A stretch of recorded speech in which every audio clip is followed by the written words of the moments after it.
Nevada is transforming at a pace no other state can match right now. From massive highway expansions to billion-dollar resort developments, these megaprojects are reshaping the state economy and energy future.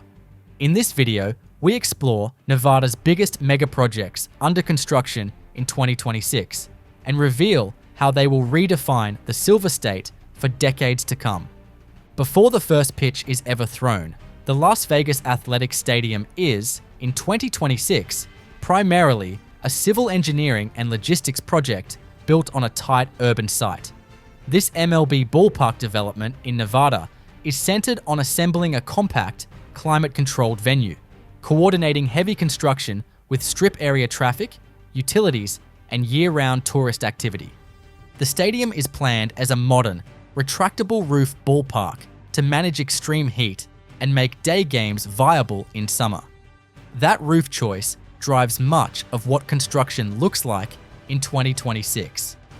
Structural crews focus on the long-span steel system that will carry roof trusses, catwalks, lighting, and mechanical loads.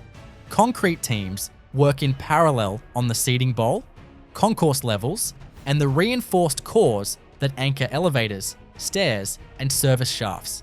In 2026, the most visible work is vertical. The lower bowl structure rises first, followed by club levels and the upper seating decks.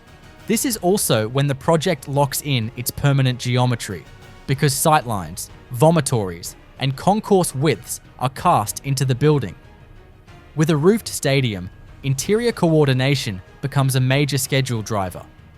Mechanical contractors install large air handling equipment, supply and return shafts, and chilled water piping routes, sized for full house occupancy in desert conditions. Electrical distribution grows early as well, because scoreboards, broadcast systems, and lighting loads require substantial switchgear and redundant feeds. The site work in 2026 is not secondary, it is fundamental. Underground utilities, stormwater management, and service access roads are built to support both construction and eventual game day operations. Loading docks, back-of-house corridors, and security perimeters are laid out so that teams, staff, and deliveries can move without crossing fan circulation routes. If the stadium is paired with mixed-use elements, 2026 also includes coordination of shared infrastructure like parking, pedestrian plazas, and traffic control features. Fit-out work begins as soon as sections are enclosed. In 2026, that means framing and rough-ins for suites, kitchens, restrooms, and premium lounges on completed levels, while construction continues overhead. Fire life safety systems expand across the footprint, including smoke control strategy, emergency egress lighting, alarms, and high-capacity communications networks. Timeline-wise, the commonly discussed target for the Las Vegas MLB ballpark has been an opening aligned with a late-decade season, often cited as 2028, with 2026 positioned as the heavy structure and systems year that determines whether that schedule holds. By the end of 2026, the project's progress is measured less by finishes and more by whether the bowl, roof supports, and core building systems are far enough along to transition into full interior completion and commissioning. By 2026, Brightline West has shifted from a proposal into a full-scale Nevada megaproject defined by earth-moving, structures, and systems planning along the I-15 corridor. The project is designed to create a dedicated high-speed rail link between Las Vegas and Southern California, using grade-separated passenger rail infrastructure built for sustained high speeds and frequent service. Construction activity visible in Nevada in 2026 is concentrated around the Las Vegas Valley approach and the corridor's major structure zones. Crews are advancing right-of-way preparation, clearing and grading embankments, and building the subgrade that will carry ballastless track or slab track segments in the higher speed areas. Where the alignment crosses local roads and drainage corridors, 2026 work includes bridge abutments, pier foundations, and precast girder placement to keep the rail line fully separated from traffic. Station development is another major 2026 focus. The Las Vegas terminal site is being prepared with deep utility relocations, foundation work, and early vertical framing for passenger areas and platform structures. This phase also includes the less visible but critical backbone systems, traction power planning, feeder routes, and spaces for substations that will convert and distribute electricity along the line. As these power sites are finalized, contractors install duct banks, conduit runs, and equipment pads that must be in place before rail systems can be energized. Rail systems work ramps up through 2026 in parallel with civil construction. Signal and communications contractors are installing cable routes, equipment rooms, and mounting points for wayside hardware.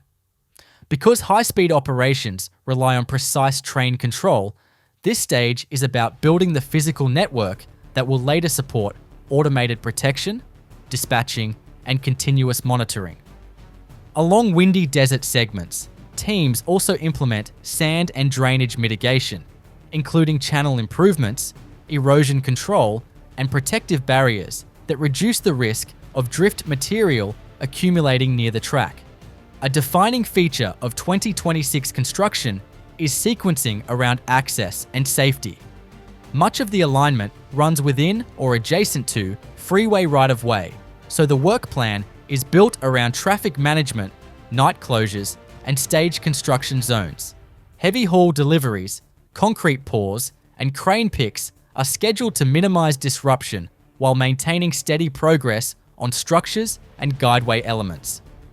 Timeline-wise, Brightline West has been framed as a late 2020s delivery, with the most frequently discussed target being service in 2028, assuming civil works, systems integration, and testing proceed without major delays. For a project of this type, 2026 is the year that locks in the schedule. If the alignment's major structures, station shells, and power readiness milestones stay on track, 2027 becomes the transition into full track installation, electrification, and corridor-wide testing. Set just east of downtown Reno, the Grand Sierra Resort expansion is, in 2026, a live construction program aimed at turning an already large casino hotel into a broader, year-round campus for lodging, events, sports, and entertainment. What makes it a Nevada megaproject this year is not a single building, but the way multiple upgrades are being sequenced to keep the resort operating while new capacity is added around it. In 2026, the most visible work is vertical and structural. Crews are focused on building out new venue space and additional hotel capacity in phases, which typically means steel erection, concrete deck pours, and enclosure work first, followed by systems installation and interior fit-out. Where the expansion includes a large event or arena-style component, 2026 construction concentrates on long-span framing, rigging points, and the structural bays needed for lighting grids, catwalks, and back-of-house loading. That structural package has to be finished early because everything from scoreboards to stage systems depends on embedded supports. Mechanical and electrical work becomes a major driver in 2026 because Reno's climate demands both heating and cooling, and large assembly spaces require high air change rates and smoke control capability.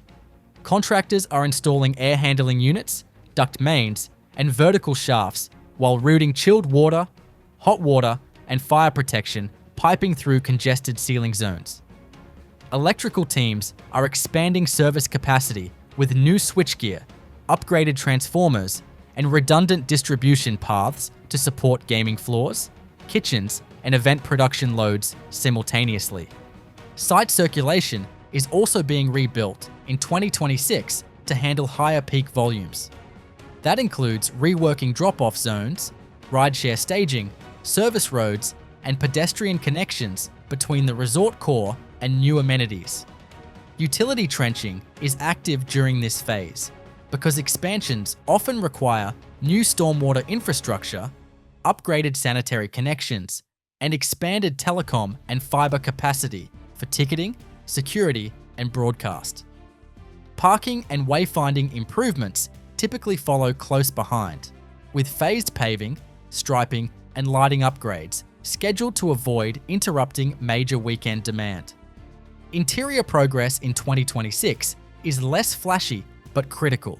Where new hotel floors or renovated room blocks are part of the plan, crews are moving through repetitive build cycles: framing, MEP, rough-in, drywall, finishes, and then commissioning. For new food and beverage areas and banquet support, 2026 work includes grease waste systems, ventilation hoods, and high-capacity electrical feeds, all installed early to avoid rework once finishes go in. Away from the spotlight of game day, UNLV's football infrastructure work in Nevada in 2026 is centered on the facilities that determine week-to-week performance: practice fields, player development spaces, and the technical backbone that supports modern college athletics. The stadium itself is only one piece of the system, and the 2026 construction focus is on improving the places where training, rehab, scouting, and operations happen every day. In 2026, a major share of the work is typically concentrated on the field environment. That means rebuilding practice surfaces with updated turf systems or improved natural grass profiles, adding better sub-drainage, and upgrading irrigation controls to handle extreme heat and water efficiency requirements. Field lighting upgrades are part of this package, with higher output LED arrays and improved aiming to support night training while reducing spill and energy use. Where fields are being regraded, crews also rebuild perimeter curbs, safety runoff zones, and fencing designed for controlled access and equipment movement. Inside the football operations and performance spaces, 2026 construction is about capacity and workflow. Strength and conditioning areas are expanded with higher floor load design for heavy equipment, improved ventilation for high occupancy training periods, and acoustical treatment to reduce echo in large rooms. Athletic training and sports medicine build-outs add dedicated hydrotherapy, physical therapy bays, and recovery zones, all requiring specialized plumbing, floor waterproofing, and electrical distribution for medical equipment. Player spaces are another focus in 2026, especially locker room and meeting room modernization. Renovations typically include larger locker footprints, improved showers and laundry routing, and better circulation so the building handles peak team movement before and after practices. Team meeting rooms and position rooms are upgraded with integrated AV, coach-to-player video systems, and data connectivity that supports film review and analytics. That drives a major 2026 scope item that doesn't read as dramatic on camera, but matters in construction: structured cabling, server closets, Wi-Fi densification, and power conditioning for always-on broadcast and video gear. Stadium-adjacent upgrades in 2026 often involve operational efficiency and athlete logistics rather than visible architecture. This includes improved equipment storage, loading access for trucks and carts, secure entry points, and revised pedestrian paths that separate athlete movement from public circulation. If premium or fan-facing areas are part of the scope, 2026 work may also include targeted concourse improvements, upgraded concessions, back-of-house systems, and point-of-sale network expansion, all tied to electrical and data upgrades. By 2026, the Las Vegas Convention Center Loop is no longer just a single-site people mover. It is a construction program aimed at pushing a tunnel-based circulation system beyond the convention campus and into a broader visitor corridor. The extensions work in Nevada in 2026 is defined by repetitive tunneling cycles, station construction, and the practical challenges of building underground in a city that never really shuts down. Construction in 2026 typically starts with utilities and access. Before a tunnel boring machine can advance, crews relocate water, power, telecom, and storm systems, then build launch pits, reception pits, and temporary shafts that support excavation, muck removal, and segment delivery. These enabling works are visible at street level as fenced compounds, slurry handling areas, and staged concrete pours for shaft walls and base slabs. Once tunneling is active, 2026 work focuses on advancing short to medium tunnel drives between new station locations. Crews manage ground support, lining installation, and continuous surveying to keep the alignment precise, because station interfaces and turnouts rely on tight geometry. Spoil haulage is constant, with trucks cycling in and out, and ventilation systems running to keep underground conditions safe for crews and equipment. Stations are the most time-consuming elements, and in 2026, they are where the project becomes a civil and architectural build rather than a pure tunneling job. Excavation and shoring come first, then cast in place concrete for platforms, ramps, and vertical circulation cores. After the structure is complete, contractors move into waterproofing, drainage, electrical rooms, fire life safety equipment, and finishing work such as lighting, signage, and passenger queuing areas. Because these are vehicle-based stations, 2026 construction also includes roadway tie-ins, curb work, and traffic control redesign at each portal, so vehicles can enter and exit without creating bottlenecks. Systems integration is a major 2026 focus across the extension network. That includes communications backbones, CCTV, access control, emergency lighting, and ventilation monitoring tied into centralized operations. Even though vehicles provide the passenger movement, the tunnel still functions like a transit facility underground, so emergency egress paths, suppression systems, and incident response procedures drive a large share of the installation and testing schedule. A defining feature of 2026 is phased delivery. Extensions are typically opened segment by segment as stations and tunnel links are completed, tested, and permitted, rather than waiting for an entire map to be finished at once. That means 2026 construction often overlaps with commissioning on earlier segments, including test runs, safety drills, staff training, and integration of new stations into the operating headways and dispatch patterns. Out in Nevada's open desert and mountain basins, the GreenLink West project is, in 2026, a construction effort measured in miles of right-of-way and thousands of pieces of steel hardware rather than a single landmark. NV Energy's GreenLink West is a new high-voltage transmission corridor intended to strengthen the state's north-south power backbone, move renewable generation to where demand is growing, and reduce congestion on older transmission paths. In 2026, the work on GreenLink West is dominated by corridor build-out. Surveying and staking crews are finalizing tower locations and access routes, while civil teams are cutting and improving service roads to reach remote structure sites year-round. Foundation work is continuous through the construction season, with drill rigs and concrete pours forming the bases for lattice towers and monopoles depending on terrain and design. In rocky areas, crews are doing blasting, anchoring, and specialized grouting to achieve the required uplift and lateral resistance for tall transmission structures exposed to wind and temperature swings. Structure assembly is a visible 2026 milestone. Steel sections arrive by truck, are staged in laydown yards, and are lifted into place by cranes where access allows. In tighter terrain, crews use smaller cranes and multi-step picks, assembling sections on the ground and walking them upright. At the same time, grounding systems are being installed at each structure to manage lightning and fault currents, with bonding and earthing designed to protect both the line and nearby infrastructure. Conductor installation ramps up as contiguous stretches of towers are completed.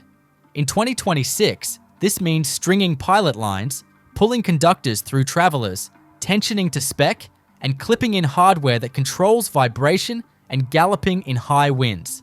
Fiber optic communications lines are typically installed alongside the conductors, so the grid operator can monitor line conditions, control substations, and support protective relaying with low latency links. Substation and interconnection work is a parallel track in 2026.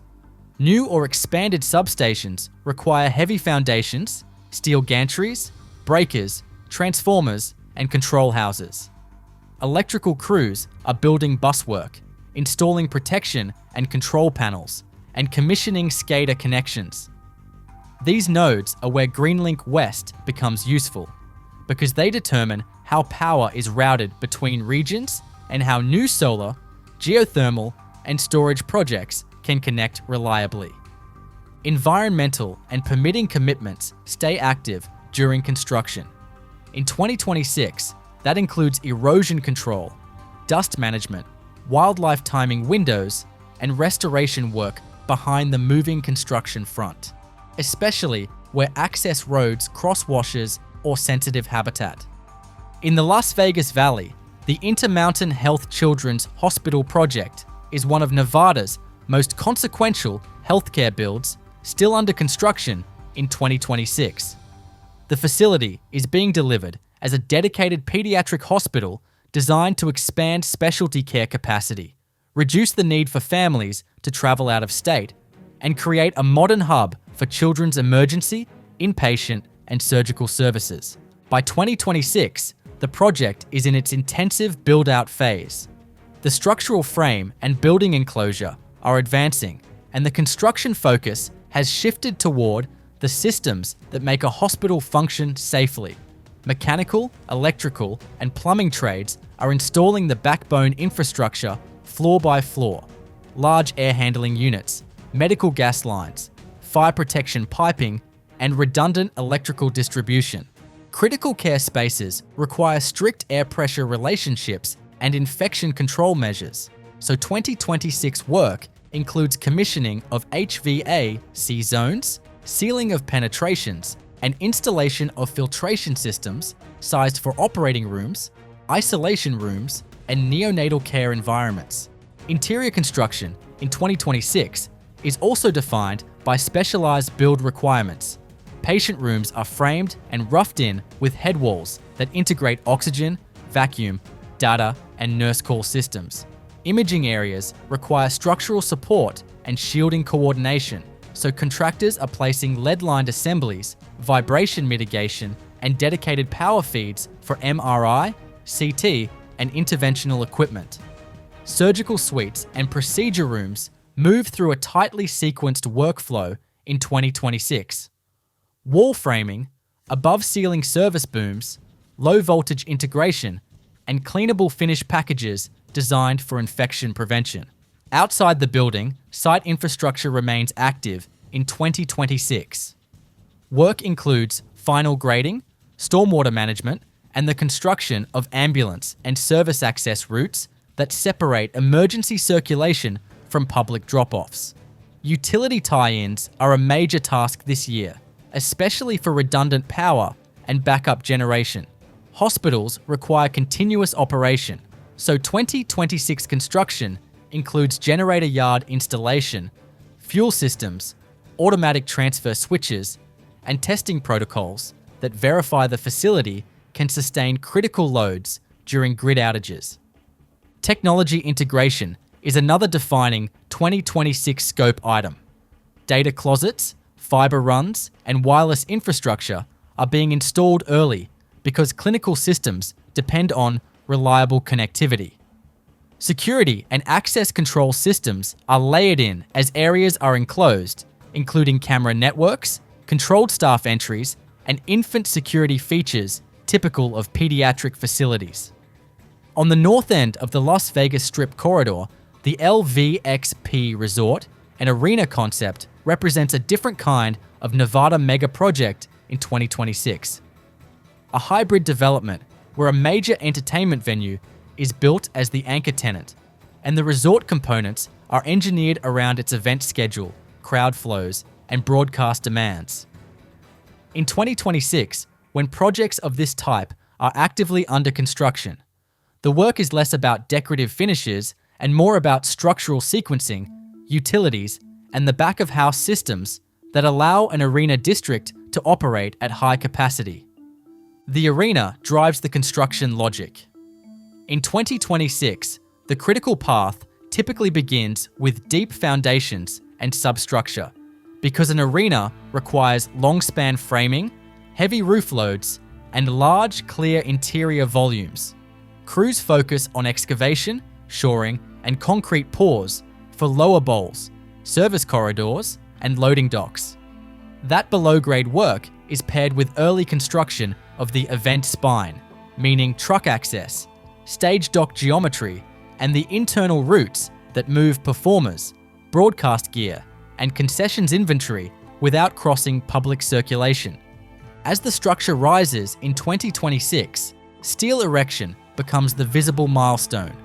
Long-span trusses or space frame roof members are lifted in carefully planned picks because the roof supports lighting grids, rigging points, catwalks, and the mechanical systems that keep the building comfortable during peak occupancy. Bowl construction advances simultaneously with stepped seating rakers, concourse slabs, and vertical cores for elevators and stairs progressing on a repetitive schedule that allows multiple trades to work in parallel. Mechanical and electrical work accelerates early for an arena. In 2026, contractors install large air handling units, smoke control systems, and zoned ventilation designed for quick turnover between events. Electrical crews build redundant power distribution for show lighting, scoreboard systems, production booths, kitchens, and security. Low voltage systems are not an afterthought. They are part of the build, with fiber backbones, camera infrastructure, access control, and networked life safety systems being roughed in as soon as areas are enclosed. Resort construction, when paired with an arena, tends to be sequenced to keep the public-facing pieces aligned with venue readiness. In 2026, that typically means podium-level work first. Retail shells, food and beverage back of house, shared loading, and pedestrian circulation. If the project includes hotel towers, their cores and floor plates follow a steady concrete cycle, while facade installation begins on lower floors to create weather-tight zones for interior fit-out. Site work is a major part of 2026 activity. Roadway tie-ins, rideshare staging, parking access, and pedestrian safety features are built early because arena peaks are short, intense surges. Utility upgrades are also continuous in this phase, including new water and sewer capacity, stormwater systems sized for large paved areas, and electrical service improvements to handle high event loads. Instead of a single building, the Clark County Innovation District in Nevada is, in 2026, a layered construction effort where the first visible results are roads, utilities, and site platforms that make future research and advanced industry development possible. The district is being built to attract technology companies, applied research partners, and workforce training programs, and the construction sequence reflects that goal. Infrastructure first, vertical development second, tenant fit-out last. In 2026, the main construction activity is district enablement.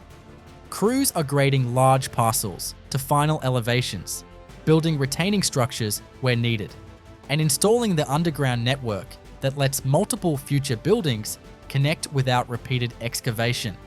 That includes water and sewer mains, stormwater detention and filtration systems, and high-capacity electrical duct banks designed for energy-intensive uses like labs, data-rich operations, and prototyping spaces. Fiber is treated as core infrastructure, so conduit corridors and handholds are being installed in 2026 alongside power and water, not after buildings go up. Roadway construction is another major 2026 focus. New internal streets, turn lanes, and signalized intersections are being built to handle commuter peaks, deliveries, and transit access. Sidewalks, multi-use paths, and streetscape lighting are being added early because the district is meant to function as a walkable campus rather than a set of isolated office pads. Traffic circulation is planned around separate service routes, so delivery vehicles and construction trucks can move without crossing the pedestrian spine. Vertical construction in 2026, where it is underway, tends to concentrate on the first anchor facilities. These are typically flexible shell buildings designed for rapid tenant adaptation with higher floor loads, generous ceiling heights, and expandable mechanical rooms. Contractors are pouring foundations, erecting structural steel, and enclosing building shells so interior work can proceed as soon as tenants finalize requirements.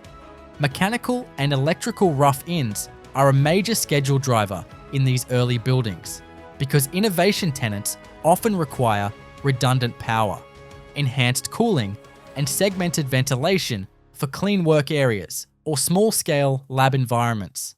Public realm and support infrastructure are also active in 2026. That includes site security perimeters, access control points, and camera and communications backbones that can scale as the district grows. Landscaping and water-efficient planting are installed in phases, often tied to stormwater features such as bioswales and retention basins that also serve as the district's environmental compliance system. At the intersection of logistics and land development on the south side of the Las Vegas Valley, the Sloan Arville Distribution Center is one of Nevada's active industrial megaprojects in 2026. It is being built as a high-throughput warehouse campus designed to support regional retail, e-commerce, and supplier distribution, with site planning optimized for constant truck circulation and fast inventory turns. In 2026, the project is in the heavy construction and fit-out window, where the building transitions from a shell into an operating facility. The main structure is typically delivered with tilt-up concrete walls and long-span steel framing, and this year's work includes completing roof decking, sealing the building envelope, and finishing the high-flatness concrete slab that's required for forklifts, automated equipment, and tall racking.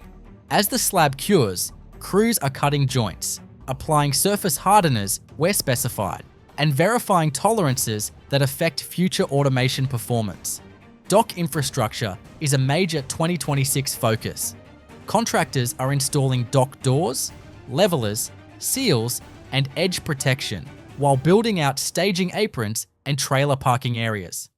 Yard paving and striping are progressing in phases, with heavy-duty asphalt sections placed first at the highest wheel load zones near dock approach lanes.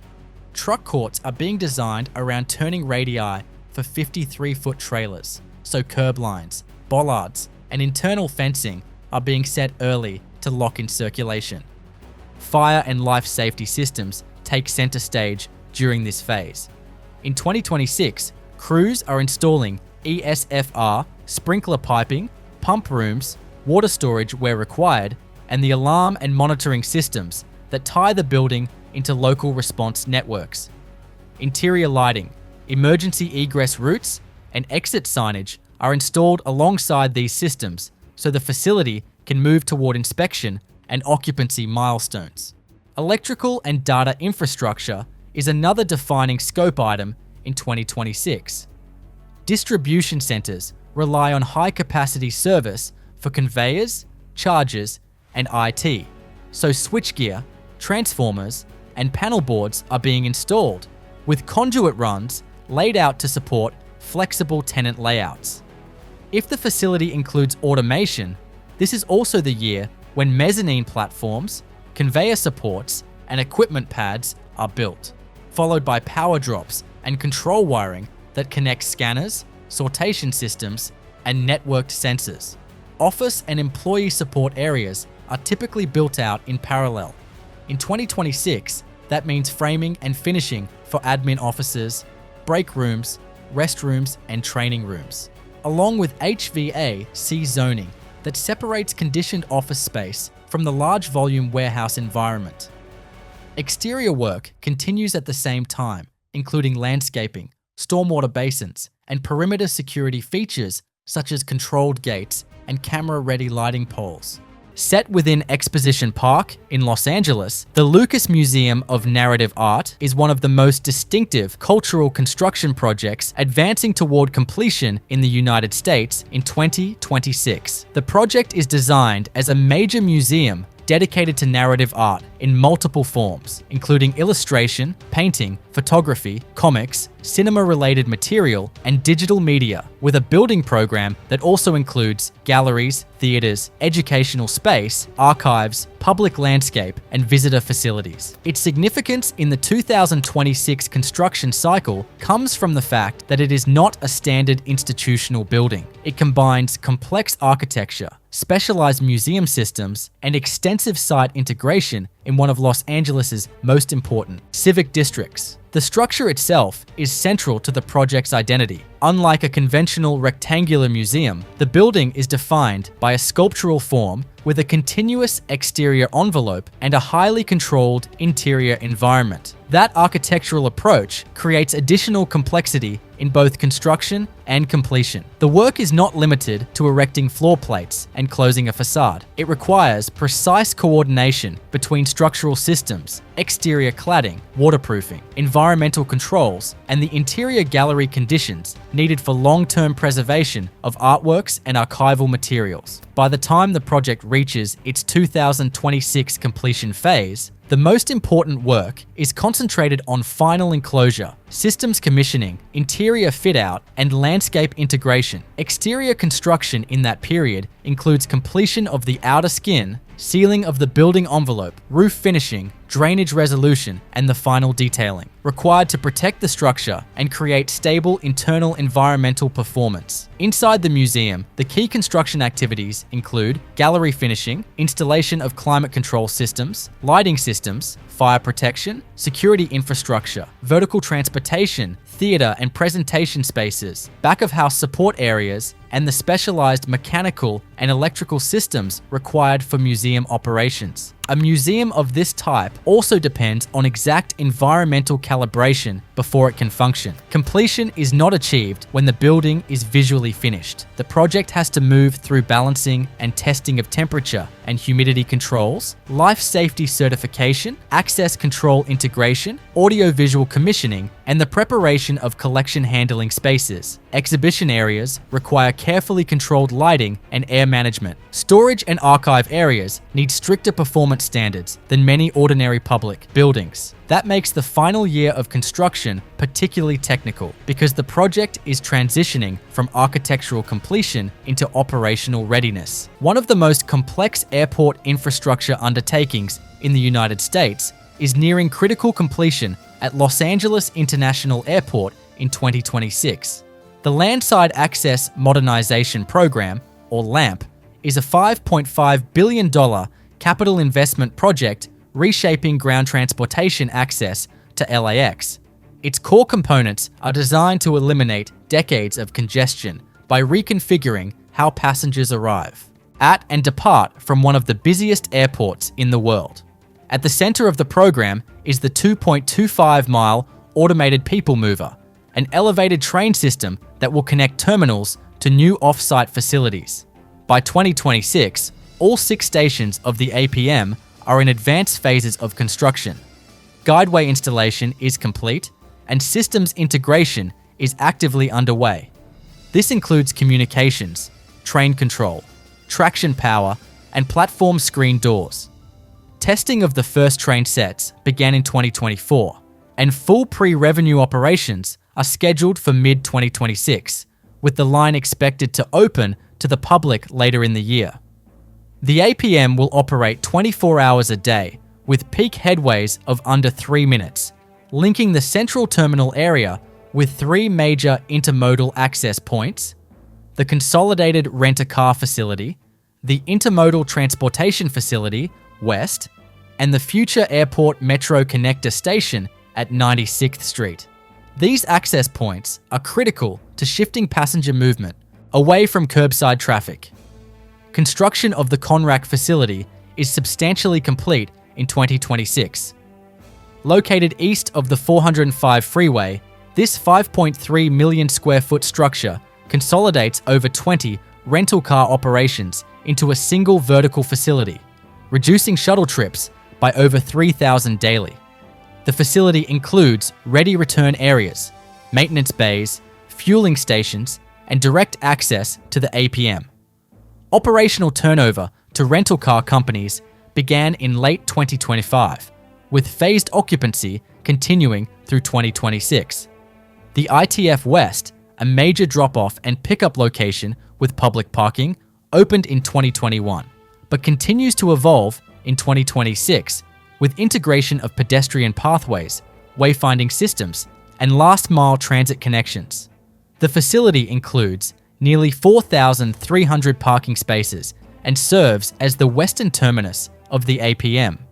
It also supports the broader mobility plan by acting as a ground transportation hub with connections to shuttles, rideshare services, and regional buses.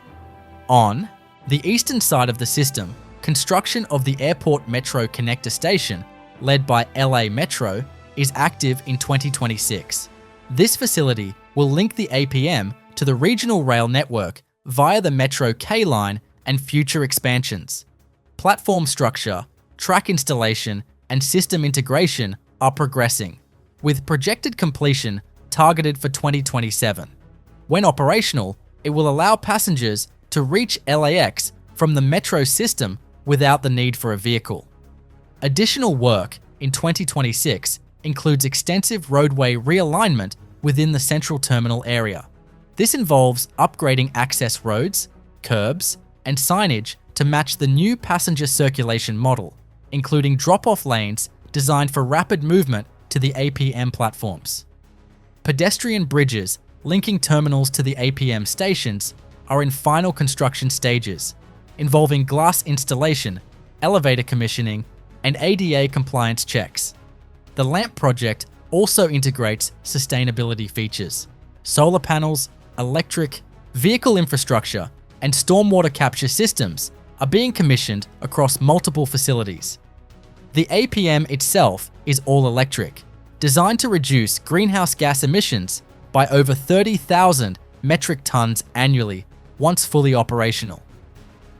At the center of North Texas's expanding regional rail network, the DART Silver Line stands as one of the most complex transportation megaprojects under construction in the Dallas region in 2026. Unlike traditional light rail lines, the Silver Line is being delivered as a commuter-style corridor designed to connect suburban employment centers, major airports, and existing rail systems across multiple cities in Collin, Dallas, and Tarrant counties. The Silver Line is a roughly 26-mile east-west rail corridor stretching from Shiloh Road in Plano to DFW Airport North Station. It repurposes and upgrades an existing freight rail right-of-way, requiring extensive coordination between passenger rail construction and ongoing freight operations. This shared corridor condition defines much of the construction activity occurring in 2026, making the project significantly more complex than greenfield rail lines. By 2026, the Silver Line is firmly in its peak construction phase. Track installation and rehabilitation are ongoing across multiple segments, including full replacement of rail, ties, ballast, and drainage systems to meet passenger rail standards. In several areas, parallel tracks are being added or extended to allow freight and passenger trains to operate simultaneously without service conflicts. These works require nighttime construction windows and precise scheduling to minimize disruption. Station construction is a major focus during 2026. All planned stations serving Plano, Addison, Carrollton, Capel, and DFW Airport are in various stages of vertical construction. Platform structures, canopies, elevators, stairways, and pedestrian bridges are being built concurrently at different sites. In 2026, crews are installing structural steel, pouring elevated platforms, and beginning architectural finishes at stations that reached foundation completion in earlier years. Grade crossing reconstruction defines another major category of 2026 construction. Dozens of roadway crossings along the corridor are being rebuilt or upgraded with new signaling systems, gates, medians, and roadway geometry. Some crossings are being closed or consolidated entirely to improve safety and reduce long-term maintenance. These works require coordination with local municipalities and involve phased traffic shifts that extend throughout the year. Bridge and structure work continues through 2026 at multiple locations. Existing rail bridges are being widened, reinforced, or replaced to support increased rail traffic and modern load requirements. In flood-prone areas, embankments and culverts are being rebuilt to improve resilience against extreme weather events. These civil works represent some of the most capital-intensive portions of the project. Systems installation accelerates significantly during 2026. Crews are deploying signaling and train control systems designed for higher speed regional rail service. This includes centralized traffic control infrastructure, communication systems, and safety monitoring equipment.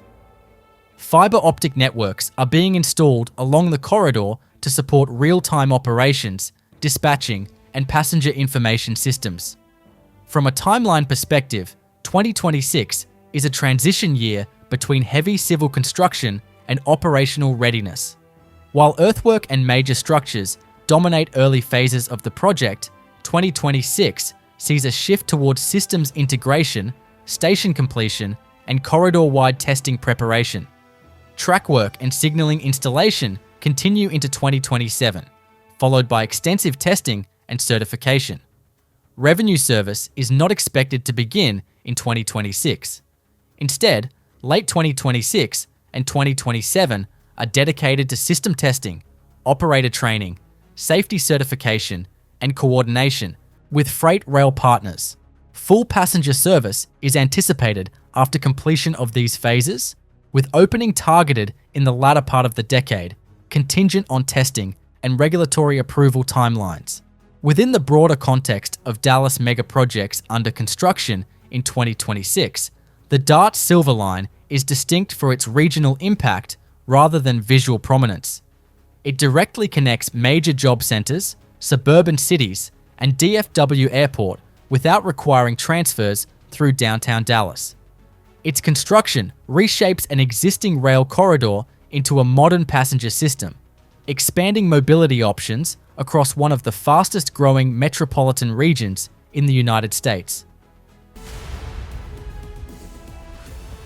Off the coast of Virginia, the Coastal Virginia Offshore Wind Project is scheduled to reach its defining construction phase in 2026, when the offshore installation campaign and grid connection work are expected to push the development from a marine works program into an operating energy asset. This is one of the largest energy megaprojects advancing toward completion in the United States, built to establish a commercial-scale offshore wind facility in federal waters east of Virginia Beach and to deliver a major new source of electricity into the regional grid. The project consists of a large field of offshore wind turbines, subsea cable systems, offshore substations, onshore transmission connections, and the related port and logistics infrastructure needed to assemble, transport, and install heavy components at sea. Its scale makes it different from earlier US offshore wind efforts. This is not a pilot installation or a small demonstration array. It is a utility-scale generation project intended to add substantial capacity through a coordinated marine construction effort involving specialized vessels, fabrication supply chains, and grid integration works on land. The most important construction activity associated with completion in 2026 is the offshore erection sequence. By that stage, work is focused on installing turbine foundations, transition pieces, towers, nacelles, and blades, along with completing offshore substations and laying or finishing inter-array and export cables. Each of these activities depends on weather windows, vessel availability, marine coordination, and strict sequencing. Foundation and cable work must be sufficiently advanced before final turbine installation can move efficiently, and energization cannot occur until both offshore and onshore systems are ready for integrated testing. Onshore construction in 2026 is also essential to completion. That includes cable landfall works, underground or corridor-based transmission connections, substation completion, electrical equipment installation, control systems integration, and final commissioning preparations. For a project of this kind, completion is not defined only by the last turbine standing offshore. It depends on the point when generation equipment, transmission, infrastructure, protection systems, and grid connection assets are all tested together and accepted for service. The Pacheco Pass segment falls within the broader Merced to San Jose section, which is in the advanced pre-construction phase. Full-scale construction is expected to begin in late 2026 or early 2027, following the completion of design, environmental permitting, and contractor procurement. In 2026, geotechnical investigations are being conducted at multiple points across the alignment, including test drilling to analyze subsurface conditions, fault mapping near the Calaveras and San Andreas fault zones, and seismic risk assessments required for final tunnel engineering. The tunnel alignment will require 2 main bores with an internal diameter of approximately 40 feet each, separated by cross passages every 1,000 to 1,500 feet to allow emergency access and pressure equalization. An intermediate access shaft is also planned in the vicinity of Casa de Fruta to provide tunnel boring machine launch capability and logistical support during construction. The geology of the Diablo Range presents significant challenges with faulted rock zones, variable water inflows, and compressible soils in valley transitions. Tunneling will be conducted using pressurized tunnel boring machines capable of navigating mixed face and high pressure conditions. The Pacheco Pass tunnels will pass under critical infrastructure, protected habitat areas, and seismic fault lines, requiring advanced lining systems and continuous monitoring. Designs include seismic isolation joints and drainage galleries to mitigate fault displacement risk and groundwater intrusion. Tunnel depth will range from 100 to over 1,000 feet below surface, depending on terrain.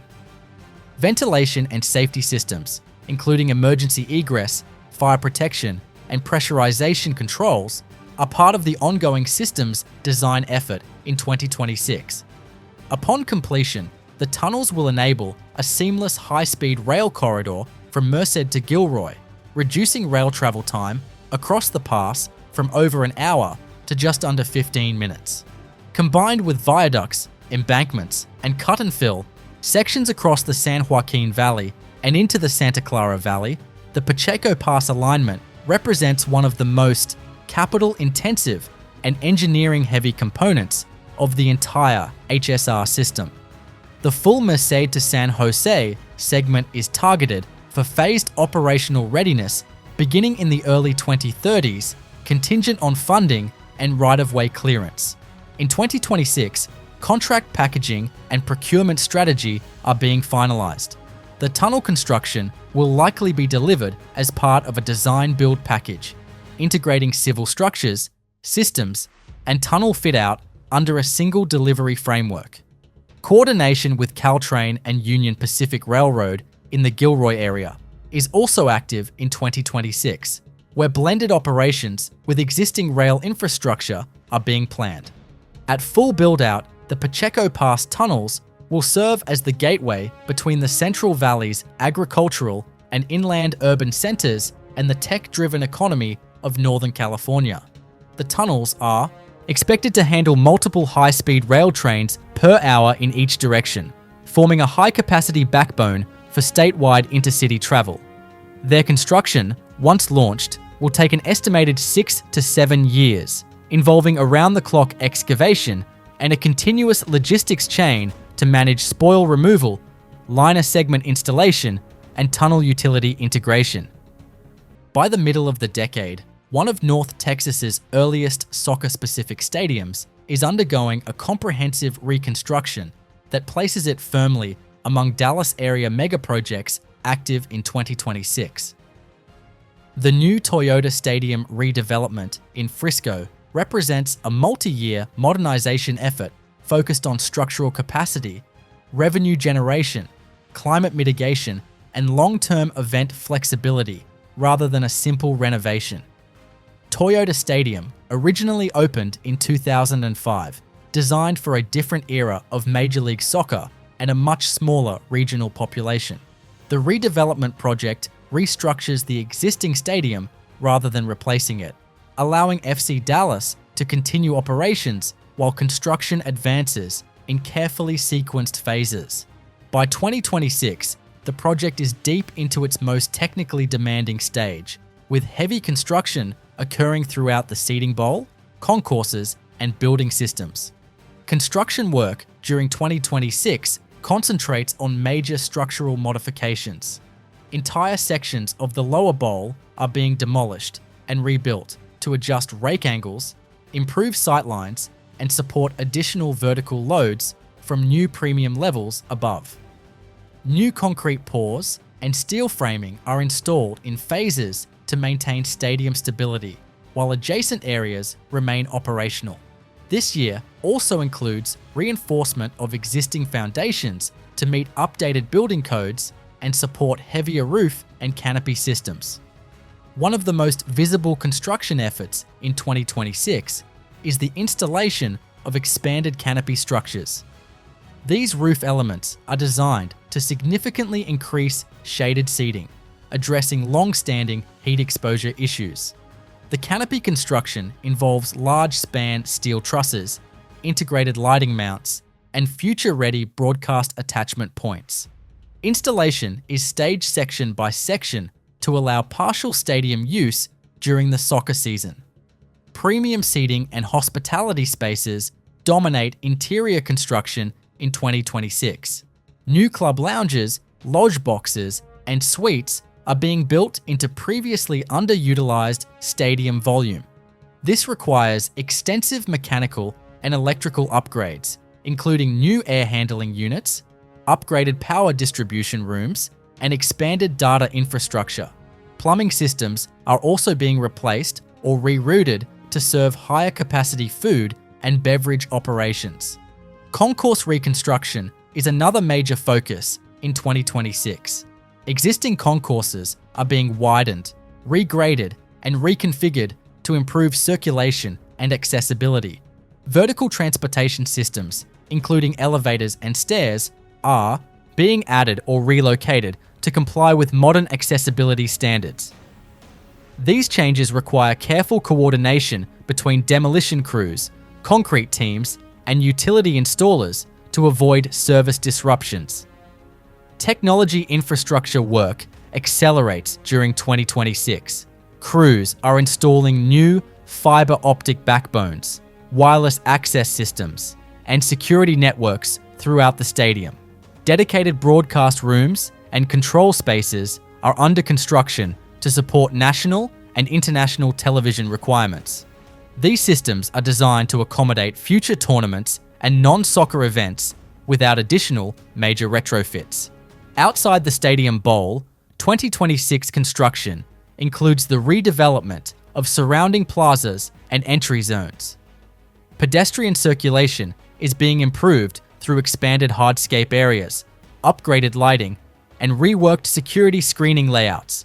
These exterior improvements are engineered to support higher peak attendance and year-round events, not just match days. Sustainability measures are integrated into the 2026 construction scope. Lighting systems are being converted to high-efficiency LED fixtures. Water infrastructure is upgraded with low-flow systems, and stormwater management improvements are installed to reduce runoff during heavy rain events. Older materials removed during demolition are being recycled or reused where feasible to reduce construction waste. From a timeline perspective, 2026 represents the midpoint of the redevelopment. Structural and exterior envelope work dominates early and mid-year, while interior build-outs continue into late 2026 and beyond. Some premium areas and upgraded seating sections are expected to open in phases as construction completes, allowing incremental increases in stadium functionality. Major construction activity is scheduled to continue through 2027, with final interior finishes, technology commissioning, and operational testing extending into late 2027. Full project completion is expected between late 2027 and 2028, depending on seasonal construction constraints and event scheduling. The phased delivery approach ensures continuous stadium use while transitioning the facility to its final configuration. Across the Northeast Corridor, the Gateway program's Hudson River Tunnel component is one of the most consequential transportation megaprojects in the United States. But in a 2026 focused video, it should be framed as a project reaching critical construction acceleration rather than full end-of-project completion. Its purpose is to build new passenger rail tunnels under the Hudson River between New Jersey and Manhattan, and then allow the existing century-old tunnels, which were heavily damaged by saltwater intrusion during Hurricane Sandy, to be rehabilitated without cutting the region's rail capacity in half. That is why the project is treated as a national infrastructure priority rather than a local rail upgrade. The core problem is capacity and reliability. The existing two-track tunnel is a bottleneck for intercity and commuter rail traffic entering Penn Station. It carries Amtrak and NJ Transit trains on the busiest passenger rail segment in the country, yet it lacks redundancy. Any major service disruption affects travel across the Northeast. The new tunnel project is intended to solve that by adding parallel tunnel capacity first, creating the conditions for later rehabilitation of the old tubes while maintaining service. The important point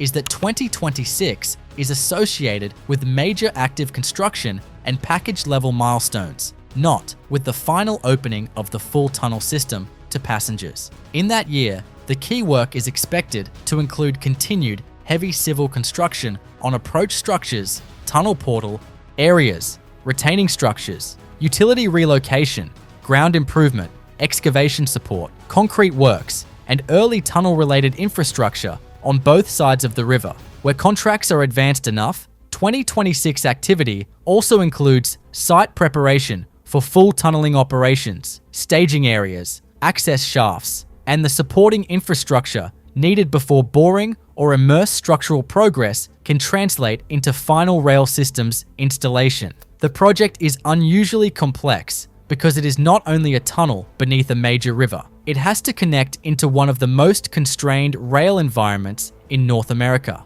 On the Manhattan side, work must interface with Penn Station approaches, densely developed urban blocks, utilities, transportation corridors, and existing rail operations. On the New Jersey side, the alignment must tie into the broader network while managing wetlands, embankments, and active right-of-way conditions. Every phase depends on sequencing, civil, structures, ventilation and safety provisions, drainage, trackbed preparation, and future system spaces all have to be coordinated long before trains can operate. Another major issue for the 2026 timeline is that the Gateway program is not a single construction contract. It is a portfolio of interdependent elements, including tunnels, portal works, bridge-related interfaces, and supporting rail infrastructure. Because of that, completion can mean different things depending on the contract package being discussed. Some enabling components may reach major completion earlier, but the overall Hudson River Tunnel element remains part of a longer delivery schedule extending beyond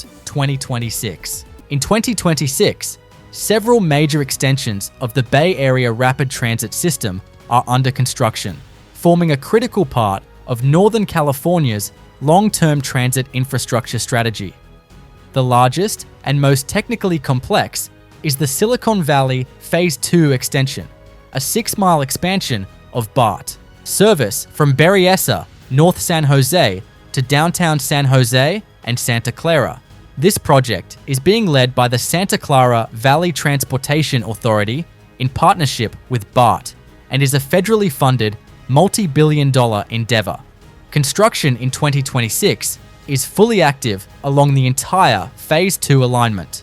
The project includes 4 new stations: 28th Street, Little Portugal, downtown San Jose, Diridon, and Santa Clara. Approximately 5 miles of the alignment will be constructed using a single-bore tunnel, 45 feet in diameter, making it one of the largest subway tunnel sections in North America. In 2026, tunneling operations are scheduled to begin following completion of launch shaft excavation and assembly of the tunnel boring machine. Shaft construction and staging zones are already established at multiple sites, including the western portal near Diridon Station. The downtown San Jose station, which will be built underground, presents specific challenges due to its depth and proximity to active utilities, heritage buildings, and seismic zones. In 2026, deep excavation, support of excavation walls, and early concrete pours are underway. Similar substructure work is progressing at 28th Street and Diridon, where retained cut and mined station boxes are being constructed. Cut and cover methods are being used at the Santa Clara station, which will serve as the new western terminus of the extension and will include a surface-level tail track and storage tracks. The entire Phase 2 extension is projected to open for revenue service by 2036, with major civil work and tunneling expected to conclude by the early 2030s. The project's integration with existing transit hubs, including Caltrain, Amtrak, VTA Light Rail, and future California High-Speed Rail at Diridon, is a key element of the design. In 2026, intermodal design coordination is ongoing between BART, VTA, Caltrain, and city agencies to synchronize platforms, vertical circulation, and fare systems. Elsewhere in the Bay Area, BART is continuing with other network improvement projects in 2026. This includes planning and pre-construction for the potential extension to Livermore along the I-580 corridor. Although not yet in full construction, right-of-way acquisition and environmental reviews are active. This corridor is intended to close a critical gap between Dublin, Pleasanton, and the Tri-Valley region. Throughout Central and Southern California in 2026, university campuses are undergoing large-scale construction to accommodate rising enrollment, research expansion, and updated sustainability mandates.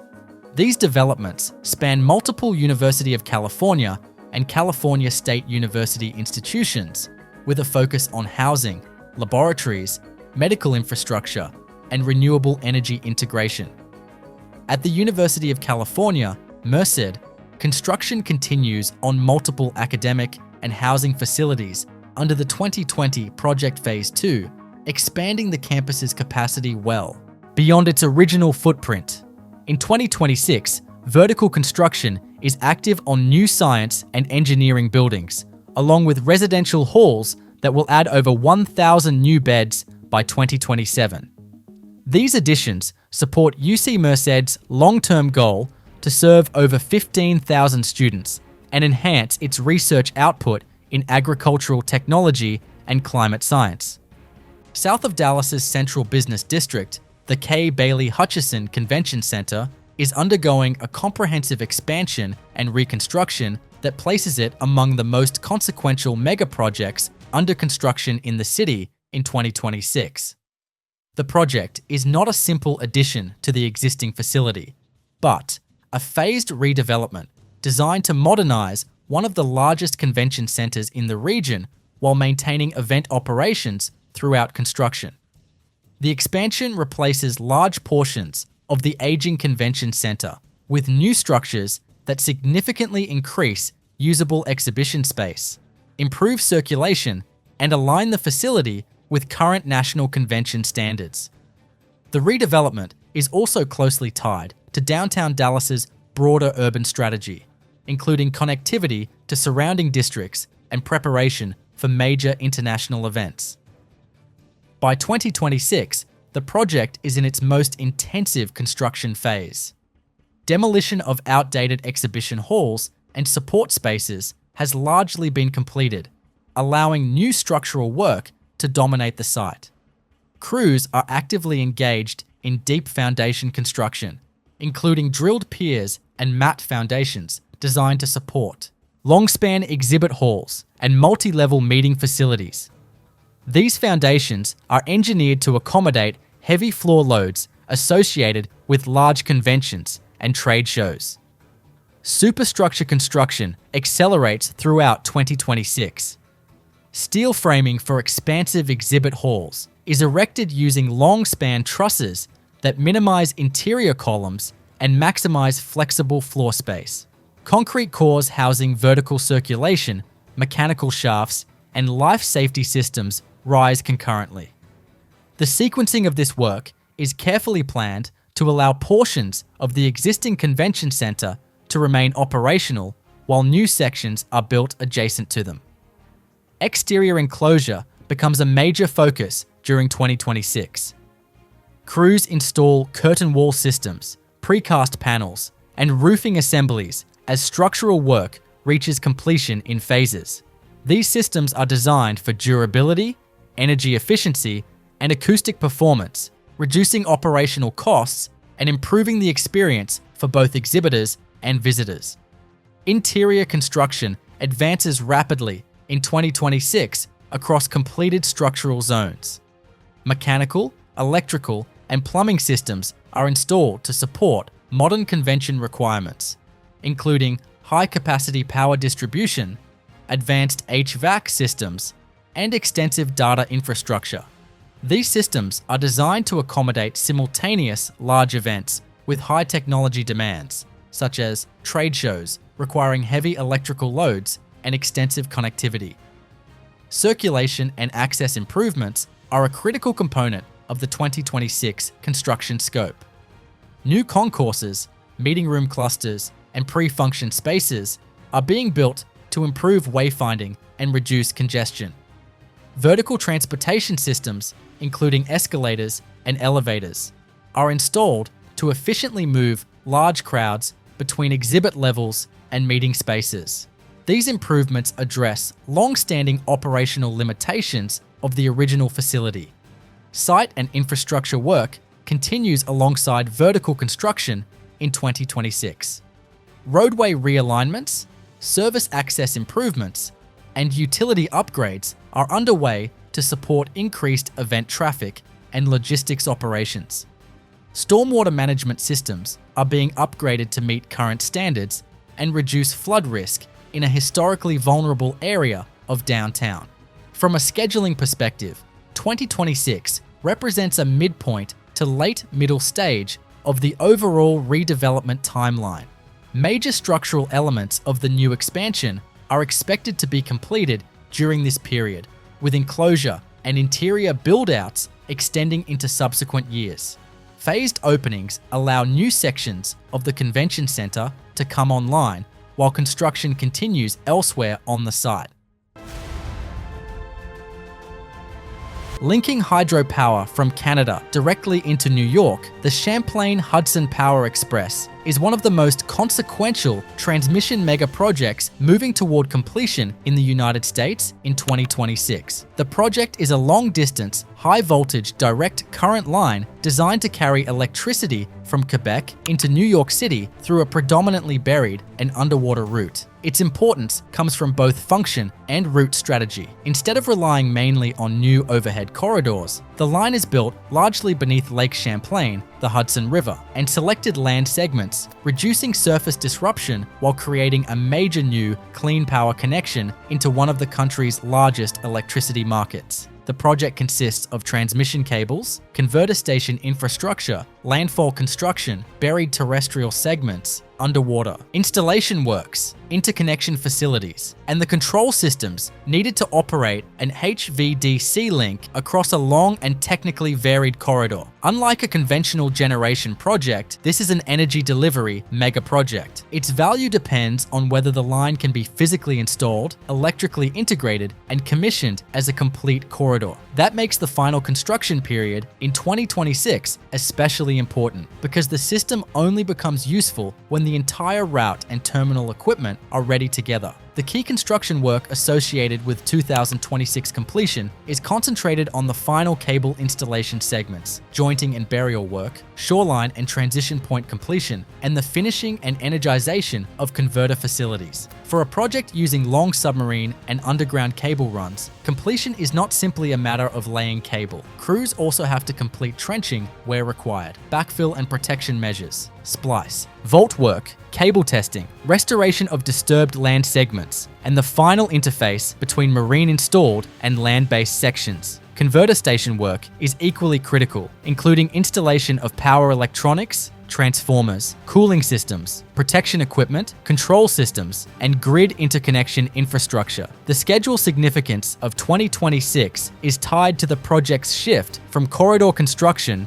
to electrical readiness. Earlier phases are dominated by permitting, manufacturing, route preparation, marine logistics, and initial installation campaigns. By the final approach to service, the project enters a more technical stage defined by testing and commissioning. High voltage direct current transmission requires extensive verification before operation. Insulation integrity, converter performance, communications, protection schemes, and system synchronization all have to be proven before the line can enter commercial service. That means the decisive work in 2026 includes not only physical construction, but also the final electrical and operational validation of the entire connection. In 2026, construction begins in earnest on the Los Angeles Metro Southeast Gateway Line, a major light rail expansion aimed at delivering high-capacity transit service to some of the most densely populated and historically underserved communities in southeast Los Angeles County. Previously known as the West Santa Ana Branch Transit Corridor, this project represents one of the largest new rail corridors in the region and forms a critical part of the county's long-term Measure M mobility strategy. The project's first operational phase will span 14.5 miles, linking the existing A-Line station at Slauson in South Los Angeles to a new terminal station at Pioneer Boulevard in Artesia. This segment will include 9 new stations and is designed to serve communities across Huntington Park, Bell, Cudahy, Southgate, Downey, Paramount, Bellflower, and Artesia. As of 2026, the corridor is in the early stages of pre-construction and enabling works, with heavy utility, relocation, environmental mitigation, and corridor preparation now underway. Utility relocation is a primary focus in 2026. In multiple cities along the alignment, electrical, gas, water, and telecommunications lines are being moved to accommodate future construction of the light rail guideway and associated infrastructure. In Artesia, crews are also performing grading work and beginning access improvements in preparation for major station excavation and track installation, which is expected to ramp up in 2027. The project is being delivered under a progressive design-build model. A joint venture of Flatiron, Dragados USA, and Herzog is leading the initial pre-construction phase under a contract valued at over $997 million. This early work includes soil testing, demolition of outdated facilities, geotechnical surveys, and engineering refinements along the right-of-way. These preparatory efforts are critical to mitigating delays once full construction begins. The total cost? For the Southeast Gateway Line, Phase 1 is projected at approximately $8.6 billion. The project is being funded through a combination of local sales tax measures, including Measures R and M, along with state transportation funds and a significant request for federal support through the FTA's New Starts Capital Investment Program. Metro is targeting a full funding grant agreement from the federal government by 2027. The alignment follows a former Pacific Electric Railway corridor with portions of the route adjacent to active freight lines. In 2026, Metro and its construction partners are actively coordinating with freight rail operators to ensure clearances, right-of-way agreements, and safety systems are in place. Quiet zones, grade separation structures, and fencing are being designed, and in some areas, early site work has begun. The line will use low-floor light rail vehicles, similar to those operating on Metro's existing lines, with stations designed for full ADA accessibility. Platforms, traction power substations, and signal control infrastructure are all in the design phase in 2026, with final engineering packages expected to be released for construction bidding in 2027. Far south of Dallas, in Ellis County, near the city of Midlothian, the Google Data Center campus stands as one of the most infrastructure-intensive megaprojects under construction in the North Texas region in 2026. Unlike high-visibility urban developments, this project is defined by scale, power demand, and systems complexity, with construction activity focused on creating long-term digital infrastructure rather than public-facing architecture. The Midlothian Data Center is part of Google's broader expansion of hyperscale computing capacity in Texas, selected for its access to land, transmission infrastructure, and regional redundancy. The site is planned as a multi-building campus rather than a single structure, allowing phased expansion over several years. This phased approach makes 2026 a key construction year, as initial facilities transition from shell construction to systems-heavy build-out. By 2026, site-wide civil and utility infrastructure is largely established, enabling vertical construction and interior fit-out to dominate activity. Primary data hall buildings are either topped out or approaching structural completion, with reinforced concrete frames and steel roof systems designed to support heavy mechanical loads. These structures prioritize clear spans, high floor loading capacity, and modular expansion potential. Mechanical and electrical construction is the defining feature of 2026 work. Crews are installing large-scale power distribution systems, including substations, switchgear yards, and redundant electrical pathways. Multiple layers of redundancy are built into the campus, requiring parallel systems for primary and backup power. This includes integration with regional transmission lines and on-site backup generation infrastructure. Cooling infrastructure is another major focus during 2026. Data center cooling plants, including cooling towers, chillers, and water treatment systems, are under active construction. These systems are designed to handle continuous high-density server loads while optimizing water and energy efficiency. Piping networks connecting cooling plants to individual data halls are installed underground and within service corridors throughout the campus. Interior build-out of data halls accelerates in 2026. Raised floor systems or slab-integrated airflow designs are installed depending on building configuration.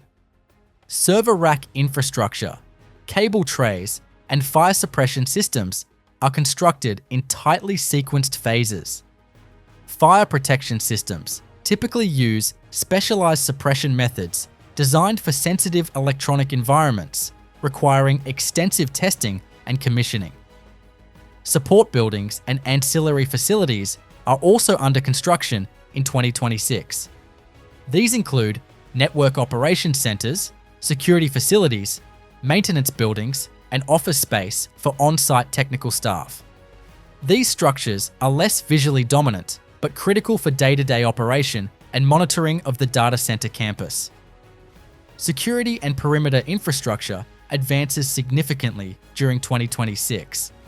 The site includes layered physical security systems such as perimeter fencing, controlled access points, surveillance infrastructure, and secure internal zoning. Much of this construction is integrated into site grading and landscaping to maintain operational separation without excessive visual impact. Water and environmental infrastructure remains active throughout 2026. New water supply connections, storage tanks, and wastewater systems are completed or expanded to support cooling operations. Stormwater management features, including retention ponds and drainage systems, are finalized to meet regulatory requirements and protect surrounding land from runoff impacts. From a timeline perspective, 2026 represents a transition from heavy shell construction to commissioning-focused activity. While new buildings may still be under construction, several completed structures enter systems testing phases. Electrical load testing, cooling system commissioning, and network validation are conducted incrementally as each facility segment reaches readiness. Construction activity is expected to continue beyond 2026, with additional data halls and support facilities added in subsequent phases.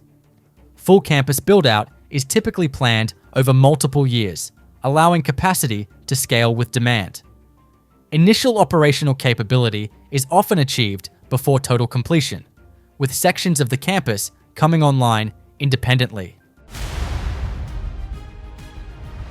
Beneath some of the most congested streets in Los Angeles, the LA Metro D-Line extension, Section 1, is the underground transit project intended to deliver one of the city's most important rail expansions of the mid-2020s. For a video about United States megaprojects completing in 2026, this segment matters because it represents the final stage of transforming years of tunneling and station construction into an operating subway link. Section 1 extends the D-Line west from its former terminus at Wilshire/Weston to new stations at Wilshire/La Brea, Wilshire/Fairfax, and Wilshire/La Cienega. This first section is the opening piece of a much larger corridor expansion designed to push heavy rail farther through the Wilshire Corridor, one of the densest employment and destination corridors in Southern California. Its value is not only in adding track mileage, it creates new direct subway access to major cultural, commercial, and residential districts while reducing dependence on slow surface traffic along Wilshire Boulevard. That makes Section 1 a foundational part of a broader network change rather than a standalone line. The most significant construction already involved tunnel boring, cross passages, station excavation, concrete structural work, and the build-out of underground platforms and circulation areas. By the final approach to completion, the work shifts away from excavation and toward railway systems and passenger facilities. In a 2026 completion context, the critical construction activities are the finishing of station interiors, installation and testing of elevators and escalators, completion of ventilation and fire life safety systems, traction power energization,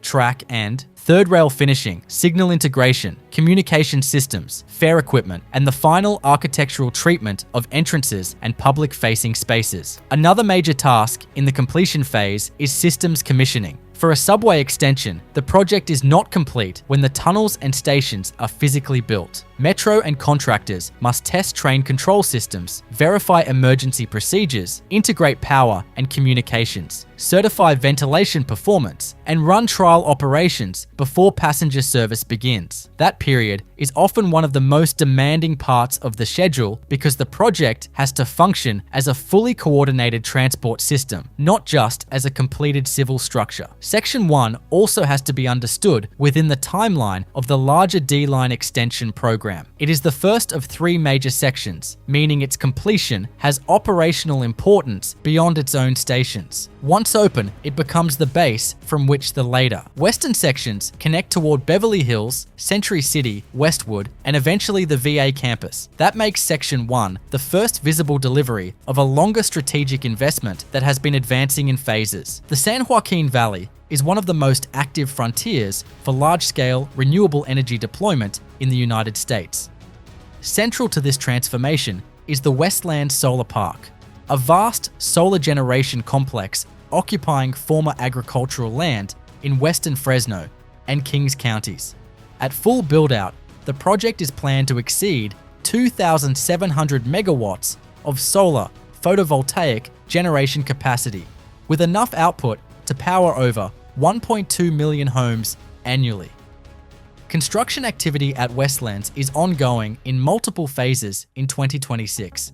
Several hundred megawatts of new capacity are being installed this year alone, involving tracker-mounted solar panels, inverter stations, and substation upgrades across various parcels of the site.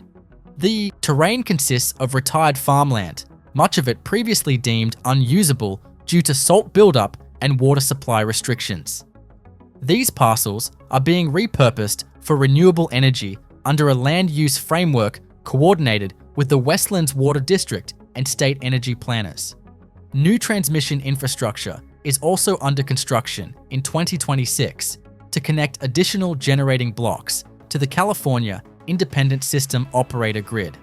This includes expansion of the Gate substation and integration of newly completed collector substations. Interconnection capacity is being increased to accommodate not only current solar projects, but also future energy storage systems that are now part of long-range build-out plans. In parallel with solar generation, battery energy storage is entering the construction pipeline. In 2026, multiple developers are installing utility-scale battery systems adjacent to solar arrays designed to store surplus daytime generation and discharge it during peak evening demand. These lithium-ion systems are being integrated directly with grid controls, supporting load balancing and reducing reliance on natural gas peaker plants. The development at Westlands is part of a larger regional shift.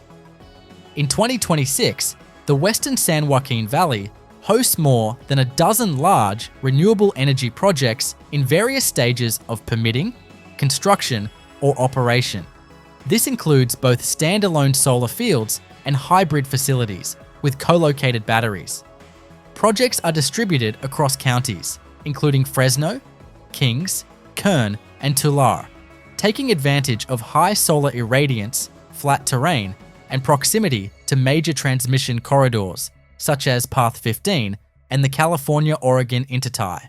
Permitting processes in 2026 have been streamlined under the state's renewable energy acceleration mandates, particularly those tied to SB 100 and the state's goal of reaching 100% zero-carbon electricity by 2045. Projects in Westlands benefit from environmental pre-clearance under the Renewable Energy Transmission Initiative, which has designated this area as a high-priority renewable energy zone. As a result, timelines from permitting to groundbreaking have shortened significantly in recent years. Employment across these projects in 2026 supports hundreds of construction jobs in electrical, civil, and mechanical trades. Labor agreements ensure prevailing wages and workforce training, while local agencies coordinate with developers on road improvements and service access. Equipment staging, panel deliveries, and interconnection work are active throughout the region, with multiple utility contractors working simultaneously across different sites.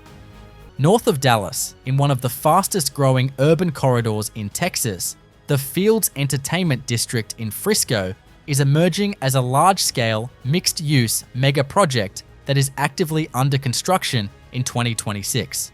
The development is positioned within the broader Fields master-planned community, a multi-thousand-acre site designed to accommodate long-term population growth, corporate expansion, and regional tourism demand. The Fields Entertainment District is planned as a dense concentration of sports, hospitality, retail, dining, and public space, anchored by major destination users rather than traditional suburban commercial formats. Unlike single-purpose developments, the district is structured to operate continuously, supporting large events, daily foot traffic, and future transit-oriented growth. Its scale and phasing place it among the most consequential Dallas area mega projects progressing through construction in 2026. By 2026, horizontal infrastructure work is largely complete, allowing vertical construction to dominate activity across the district. Roadways, utility corridors, stormwater systems, and site grading were established in earlier phases, enabling simultaneous construction of multiple buildings. In 2026, cranes, concrete crews, and steel framing operations are active across entertainment venues, hotels, parking structures, and retail blocks. One of the primary construction focuses in 2026 is vertical development of large format entertainment and event buildings. These structures require long-span steel framing, high-capacity foundations, and extensive back-of-house infrastructure. Construction includes structural steel erection, roof decking, and exterior enclosure systems designed to accommodate high occupant loads and advanced audiovisual systems. These buildings are engineered to support concerts, live events, and large public gatherings. Hospitality construction accelerates during 2026. Multiple hotel components within the district are rising simultaneously, with reinforced concrete and steel structures progressing floor by floor. Interior build-outs begin on lower levels as upper floors continue structural work. Mechanical and plumbing systems are sized for high turnover and large conference or event-driven occupancy patterns, reflecting the district's destination-oriented role. Retail and dining blocks are also under active construction in 2026. These buildings are designed with flexible floor plates to allow tenant customization while maintaining consistent architectural standards across the district. Construction includes storefront framing, exterior finishes, service corridors, and shared utility infrastructure. Emphasis is placed on pedestrian connectivity with covered walkways, plazas, and integrated outdoor seating areas built alongside vertical elements. Parking infrastructure represents a significant portion of 2026 construction activity. Multi-level parking garages are being built to serve entertainment venues, hotels, and retail uses. These structures require rapid cycle concrete construction and are designed with future adaptability in mind, allowing potential conversion or integration with autonomous or shared mobility systems later in the project's life cycle. Public realm construction expands significantly in 2026. Central gathering spaces, landscape plazas, and pedestrian spines are being formed as adjacent buildings reach enclosure stages. Hardscape installation, lighting systems, wayfinding infrastructure, and drainage features are constructed concurrently to ensure these spaces are operational as individual components of the district open. These areas are engineered to manage large crowd movements during peak events. Utility and systems integration is a major technical focus in 2026. Electrical substations, district-wide communications networks, and centralized security systems are being installed to support high-demand uses. Fiber networks are integrated throughout the district to support digital signage, ticketing systems, and event broadcasting. These systems are coordinated across multiple buildings to function as a unified operational environment. Well before the first match of the 2026 FIFA World Cup is played in North Texas, downtown Dallas is undergoing a coordinated series of infrastructure and venue upgrades that collectively form one of the region's most complex mega-project efforts active during 2026. Rather than a single construction site, the World Cup preparations consist of multiple overlapping projects focused on transportation, public space, security, mobility, and event operations, many of which reach peak construction or final delivery during 2026.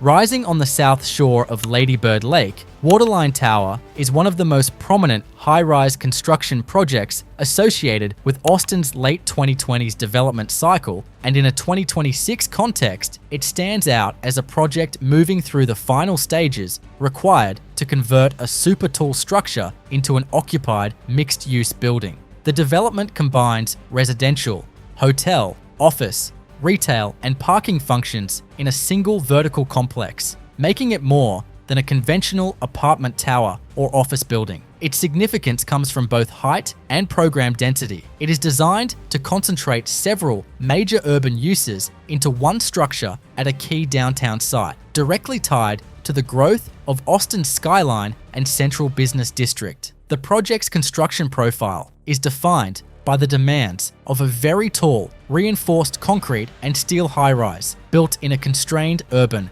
environment. Earlier phases focus on excavation, foundation work, podium construction, vertical structural progression, floor plate formation, and the coordination of elevators, mechanical risers, and core systems. by the time a project like this enters the 2026 completion window, the central task is no longer simply adding height. The emphasis shifts to enclosure, systems activation, interior build-out, facade completion, and the commissioning work needed for each separate use within the tower. For a project approaching completion in 2026, the most important construction activities during that year would include finishing the curtain wall and exterior skin, completing waterproofing and roof assemblies, finalizing elevator installation and testing, and continuing the mechanical, electrical, plumbing, and fire life safety fit-out across the tower. Interior work becomes the dominant effort. Residential levels require unit completion, corridor finishes, life safety certification, and amenity installation. Hotel floors require guest room build-out, back-of-house systems, kitchens, service circulation, and hospitality-specific commissioning. Office components require lobby completion, vertical transportation readiness, tenant infrastructure, and the handover conditions needed for interior occupancy or later tenant improvements. Ground-level retail areas also move toward storefront completion, utility connection, and public access readiness. Another defining feature of a mixed-use tower like Waterline is that completion does not occur as one simple moment. Different parts of the building can move toward turnover on different sequences. Parking and base building systems may be ready before hotel interiors. Residential units can complete in batches. Retail shells may be delivered before tenant-specific fit-outs. Because of that, 2026 should be understood as the year of final construction execution and phased readiness rather than a single identical completion milestone for every component. In practice, this means the project's schedule is shaped by inspections, testing, punch list correction, systems balancing, facade closeout, and occupancy approvals as much as by visible structural work.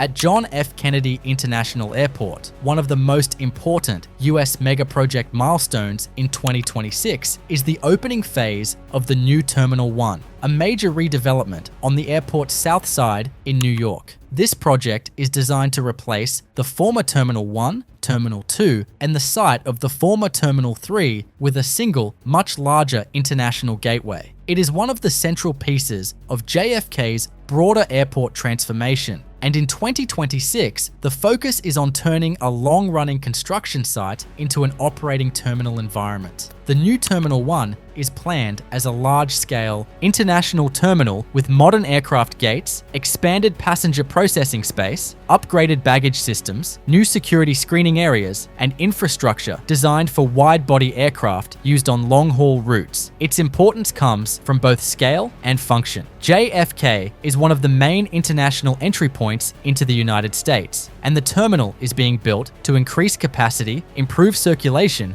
and support a more efficient border, customs, and airline operation than the older facilities it replaces. Construction work leading into 2026 is centered on delivering the first completed section of the terminal. That includes finishing the structural frame and enclosure of the initial concourses, completing interior fit-out, installing mechanical, electrical, and plumbing systems, testing baggage handling equipment, commissioning airfield side systems, and preparing passenger processing zones for operation, road access, curbside works, utility connections, and apron. Infrastructure also need to be completed in sequence, so the first phase can function as a live airport terminal rather than just a finished building shell. A major challenge is that this work is being carried out inside one of the busiest aviation environments in the country. Construction has to be staged around active aircraft movements, existing terminal operations, security restrictions, and strict commissioning requirements. That makes 2026 especially important because the project must shift from heavy civil and structural work into testing, certification, operational readiness, and phased turnover. In airport megaprojects, that transition is often the most difficult part, since systems integration matters as much as the building itself. For a video about US megaprojects completing in 2026, the new Terminal 1 fits best as a project reaching a major completion milestone in that year, rather than its absolute final build-out. The first operating phase is expected in 2026, while the full terminal program continues beyond that initial opening through later phases. That means 2026 is the year when the project begins delivering real passenger capacity, even though additional gates,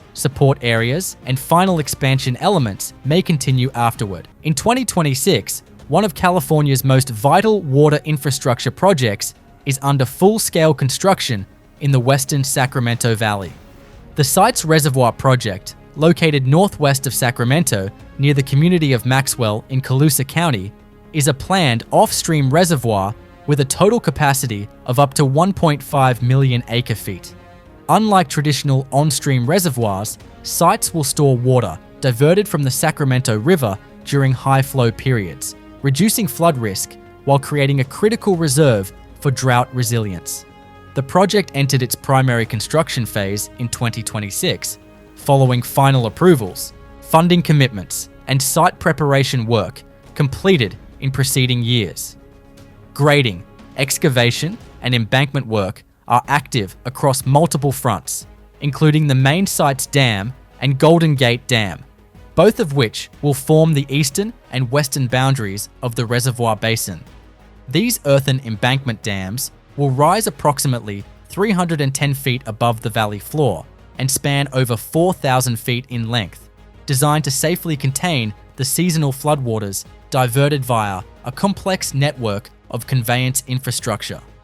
Construction of the associated intake facilities on the Sacramento River near the existing Red Bluff and Colusa Basin regions is also progressing in 2026. These facilities will include fish screens, pumping stations, and underground pipelines designed to divert excess winter and spring flows into the reservoir while maintaining compliance with environmental flow standards. Twin conveyance pipelines, approximately 14 miles long, are being installed to transport the diverted water westward to the reservoir basin. At the same time, work is advancing on the terminal regulating reservoir, located near Dunnigan, which will play a role in distributing stored water to the existing Central Valley Project and State Water Project networks. This integration allows site's reservoir to serve multiple uses: agricultural irrigation, urban supply, wildlife refuges, and ecosystem support, particularly in dry years when water deliveries are traditionally curtailed. The reservoir's location was selected in part due to its off-stream design, which minimizes disruption to fish migration and river ecology while allowing water storage flexibility. In 2026, foundation treatment, compaction, and embankment fill placement are underway, utilizing local materials sourced from adjacent borough sites. The volume of material movement is extensive, with millions of cubic yards being relocated and compacted to form the primary dam structures. Concrete structures, including control towers, outlet works, and spillways, are also in early stages of placement. The site's project authority, which oversees the project, expects major civil works to continue through at least 2029. By then, reservoir impoundment and system testing will begin. Full operational readiness is projected for the early 2030s, although water deliveries could begin earlier depending on hydrological conditions and infrastructure completion rates. The construction effort in 2026 employs hundreds of workers and involves coordination with federal, state, and regional water agencies. In Central Ohio, the Intel Ohio Semiconductor Campus Phase 1 is one of the most closely watched industrial megaprojects tied to the United States manufacturing build-out in the second half of the decade. It is designed as the first stage of a large semiconductor production complex near Columbus, with Phase 1 centered on 2 leading-edge chip fabrication plants and the extensive support infrastructure required to operate them.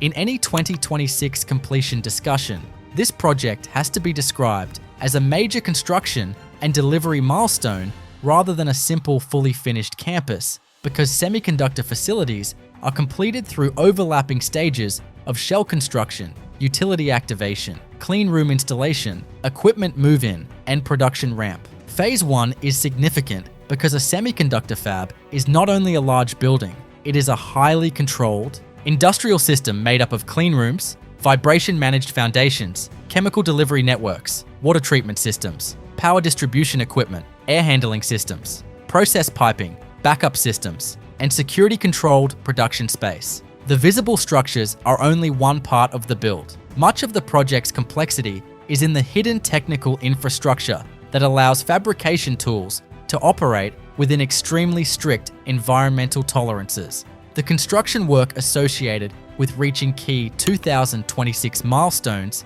is concentrated on finishing the main fab structures, closing the building envelope, completing mechanical and electrical plant systems, and pushing the site from heavy civil work into interior technical fit-out. By that stage, work includes structural steel and concrete completion, where still ongoing utility corridor development, substation and power infrastructure advancement, installation of water and wastewater systems, process piping, HVAC systems, cleanroom framing, raised floor systems, filtration equipment, and the commissioning of support buildings that serve the fabs. Exterior works also remain important, including internal roads, drainage, logistics areas, and the site-wide infrastructure needed for a campus that is expected to expand in later phases. A critical distinction for semiconductor projects is the difference between construction completion and operational readiness. Even if major building work reaches an advanced state in 2026, that does not automatically mean full chip production begins immediately. After the physical facilities are largely complete, there is usually a long sequence of cleanroom certification, systems balancing, contamination control verification, specialty equipment installation, tool hookup, process testing, and early production qualification. That means 2026 is best understood as a year of major physical completion and systems transition for Phase 1, with final industrial readiness depending on how quickly the project moves through commissioning and tool installation. Set slightly apart from the historic core of downtown Dallas, the Bank of America Tower at Parkside represents one of the most prominent vertical megaprojects under construction in the Dallas region in 2026.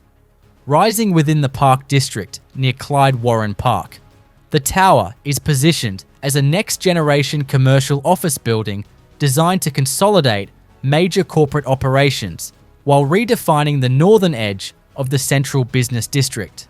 The project consists of a high-rise office tower with a large floor plate, advanced building systems, and integrated public realm improvements. It is designed to accommodate a single major anchor tenant while also supporting multi-tenant flexibility.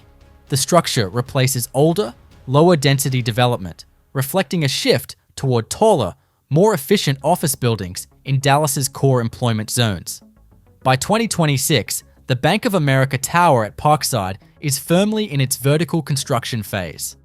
Structural framing dominates activity throughout the year, with reinforced concrete cores and post-tensioned floor slabs rising steadily above street level.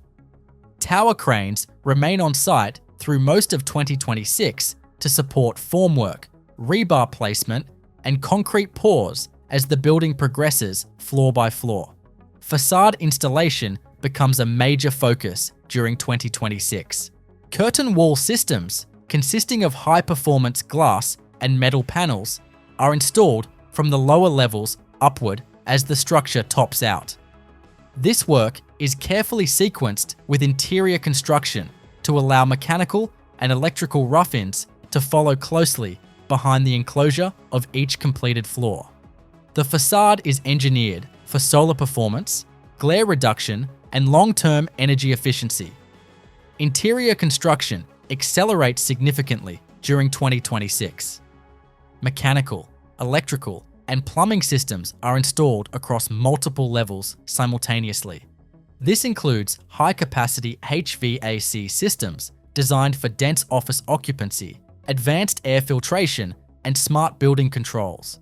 Electrical infrastructure includes redundant power distribution and backup systems consistent with large financial and corporate tenants. Elevator installation is another critical task, underway in 2026. High-speed elevator shafts are completed within the concrete core, followed by cab installation, guide rails, and control systems.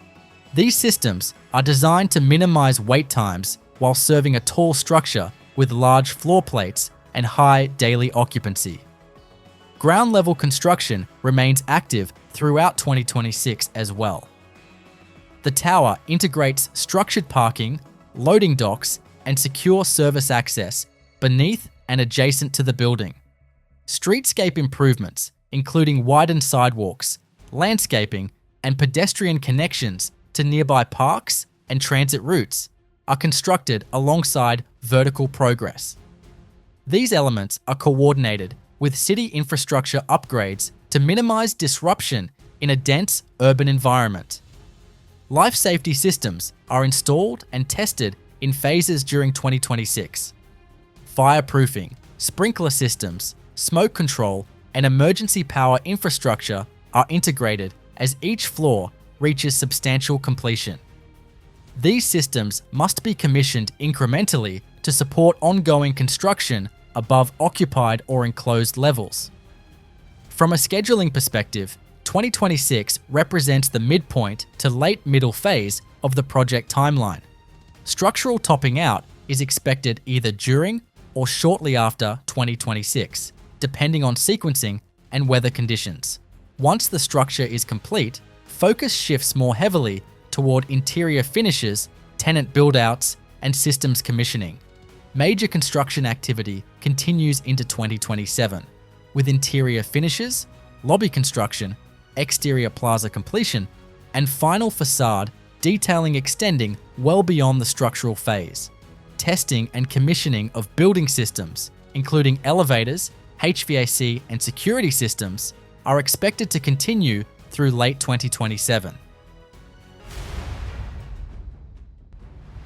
North of Phoenix, the TSMC Arizona Semiconductor Fab project is one of the most important industrial construction programs tied to United States megaproject delivery in 2026. But it has to be described in phases because the site includes multiple fabrication plants and supporting facilities with different completion and production timelines. The Arizona development is designed as a high-end semiconductor manufacturing campus with fabrication buildings, utility plants, clean room space, water systems, power infrastructure, chemical handling systems, administrative areas, and logistics support all built as one integrated production environment rather than as isolated factory shells. Its importance comes from the nature of semiconductor manufacturing. A fab is not complete when the structure is topped out. The visible building is only the outer layer of a much more complex technical system. Below and inside the shell are vibration-sensitive slabs, redundant power feeds, process cooling, ultra-pure water generation, wastewater treatment, specialty gas delivery, chemical distribution, air filtration, and clean room infrastructure that must operate to extremely tight tolerances. That means the final construction stages in 2026 are driven less by general building work and more by technical fit-out, systems integration, and equipment readiness. For a 2026 megaproject completion discussion, the Arizona Fab site is best understood as reaching major completion milestones during that year, rather than finishing every long-term phase of the campus at once. The key construction activities in 2026 are likely centered on interior cleanroom completion, mechanical and electrical plant finalization, process utility installation, hookup of manufacturing support systems, and the transition from base building, construction into tool installation and commissioning. Work at that stage typically includes completion of air handling units, duct systems, chilled water and condenser systems, chemical piping, specialty gas cabinets, exhaust systems, clean room ceilings, raised access floors where required, control systems, fire life safety integration,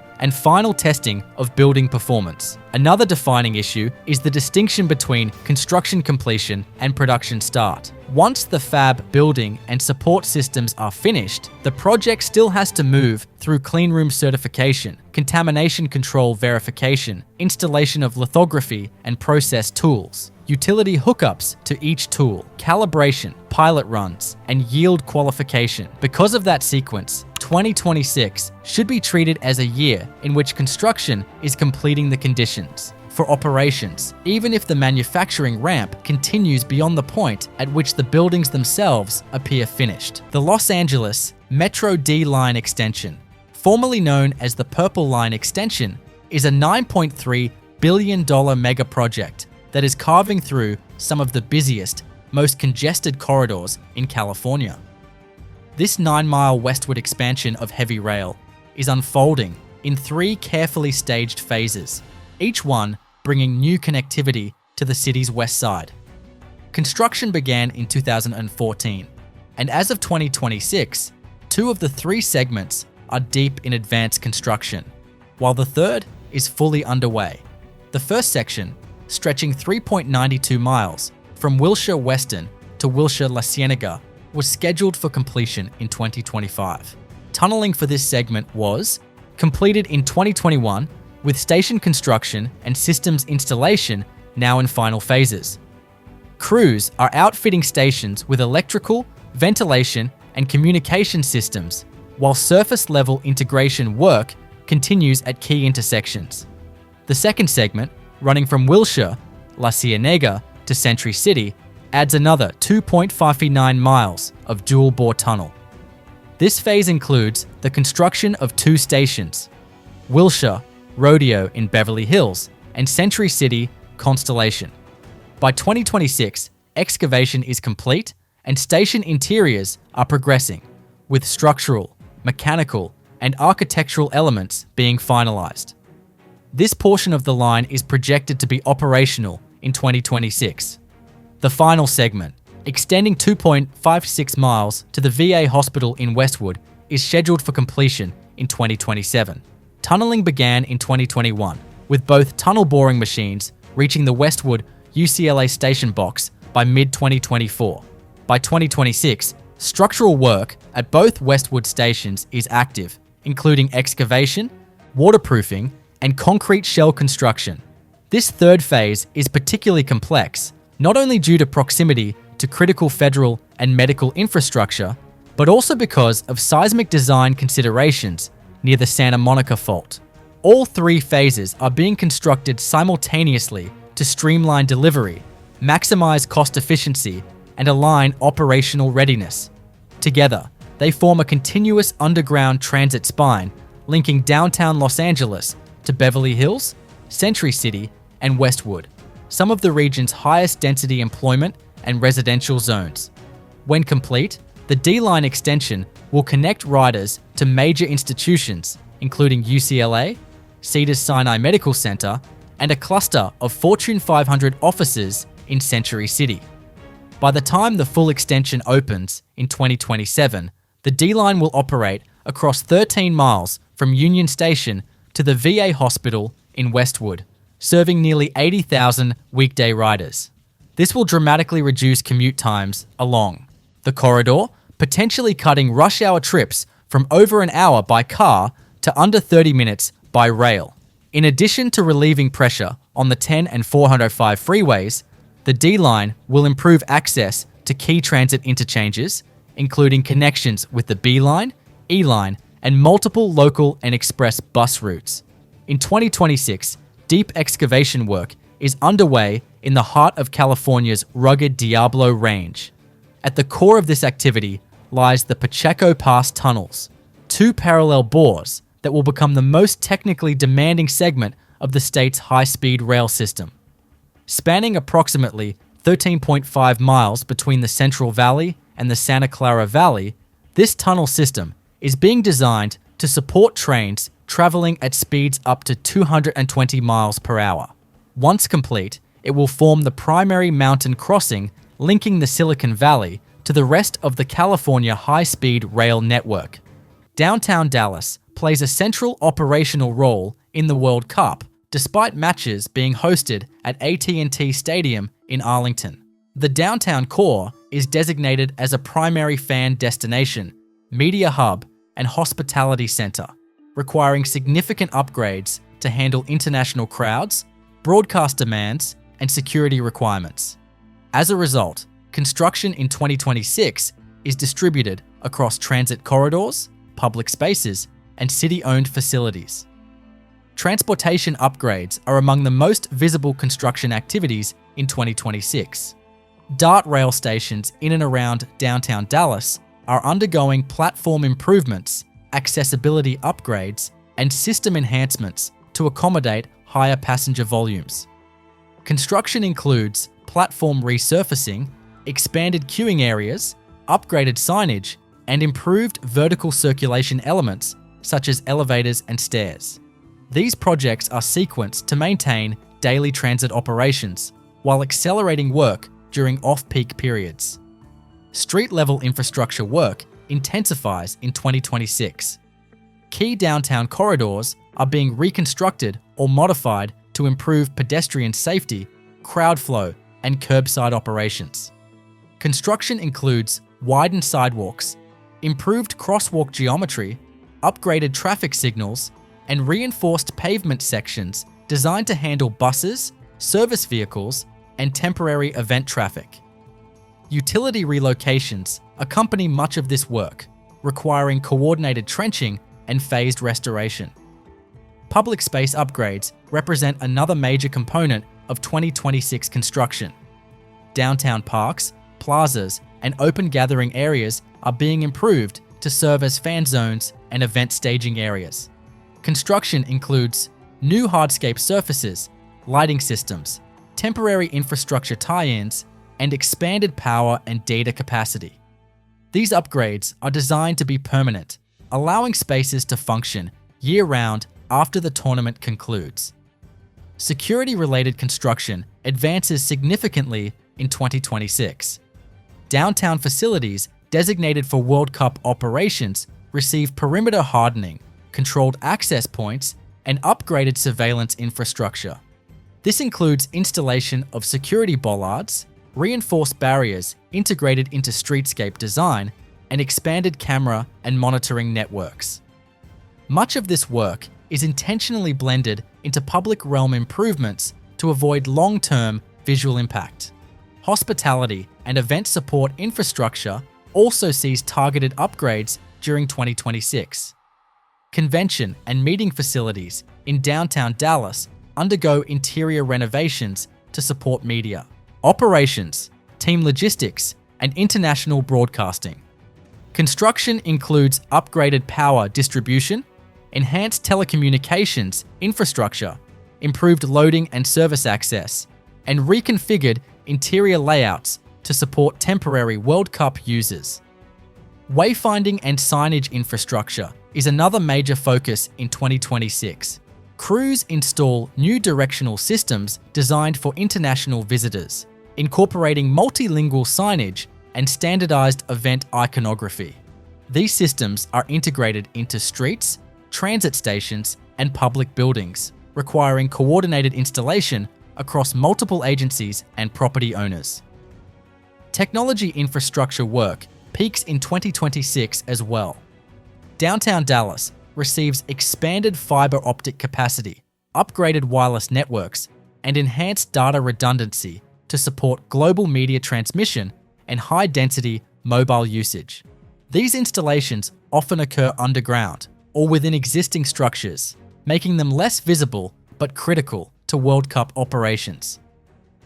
From a construction sequencing perspective, 2026 is the final and most intensive year of preparation. Many projects that began in earlier years reach substantial completion during this period, while others undergo final fit-out, testing, and commissioning. The goal is to have all core infrastructure operational well before the tournament begins to allow for trial events, system testing, and security exercises. Temporary infrastructure planning also overlaps with permanent construction in 2026. Areas designated for fan festivals and live viewing require embedded connection points for temporary stages, screens, and crowd management systems.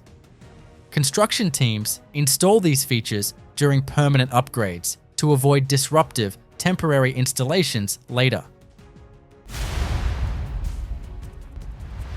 In Northern California, the BART Silicon Valley, Phase 2 project is one of the largest transit expansions associated with the next stage of US infrastructure delivery. But for a video about United States megaprojects completing in 2026, it has to be described carefully because this project is better understood as a major construction program, advancing toward later delivery milestones rather than a simple single-year completion story. Its purpose is to extend Bay Area rapid transit from the Berryessa/North San Jose area farther into Santa Clara County through downtown San Jose and on to Santa Clara, creating the long-planned rail connection between the regional BART network and the core of Silicon Valley. The project is significant because it is not just a surface rail extension. It is built around a complex urban alignment that includes substantial tunneling, underground station construction, systems integration, and interface work in one of the most constrained and economically important urban corridors in the United States. The extension is planned to add several new stations, including underground stops in central San Jose, and it is intended to connect major employment districts, regional transit facilities, and dense urban destinations that have historically lacked direct BART service. For a 2026 focused mega project segment, the relevant point is the construction work being done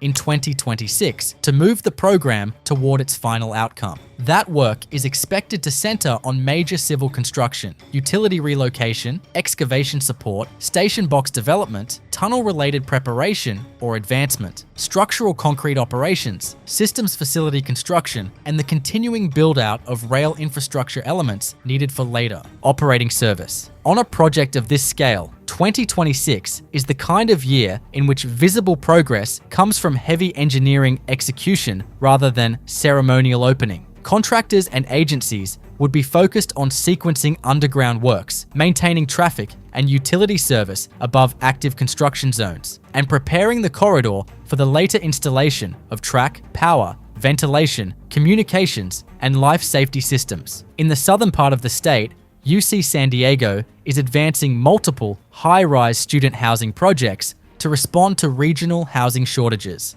The Ridgewalk North Living and Learning neighborhood is under full construction in 2026, adding more than 2,000 student beds and new classroom space across multiple towers. Scheduled for completion in 2027, the project is designed to be all-electric, LEED Platinum certified, and connected to the campus microgrid.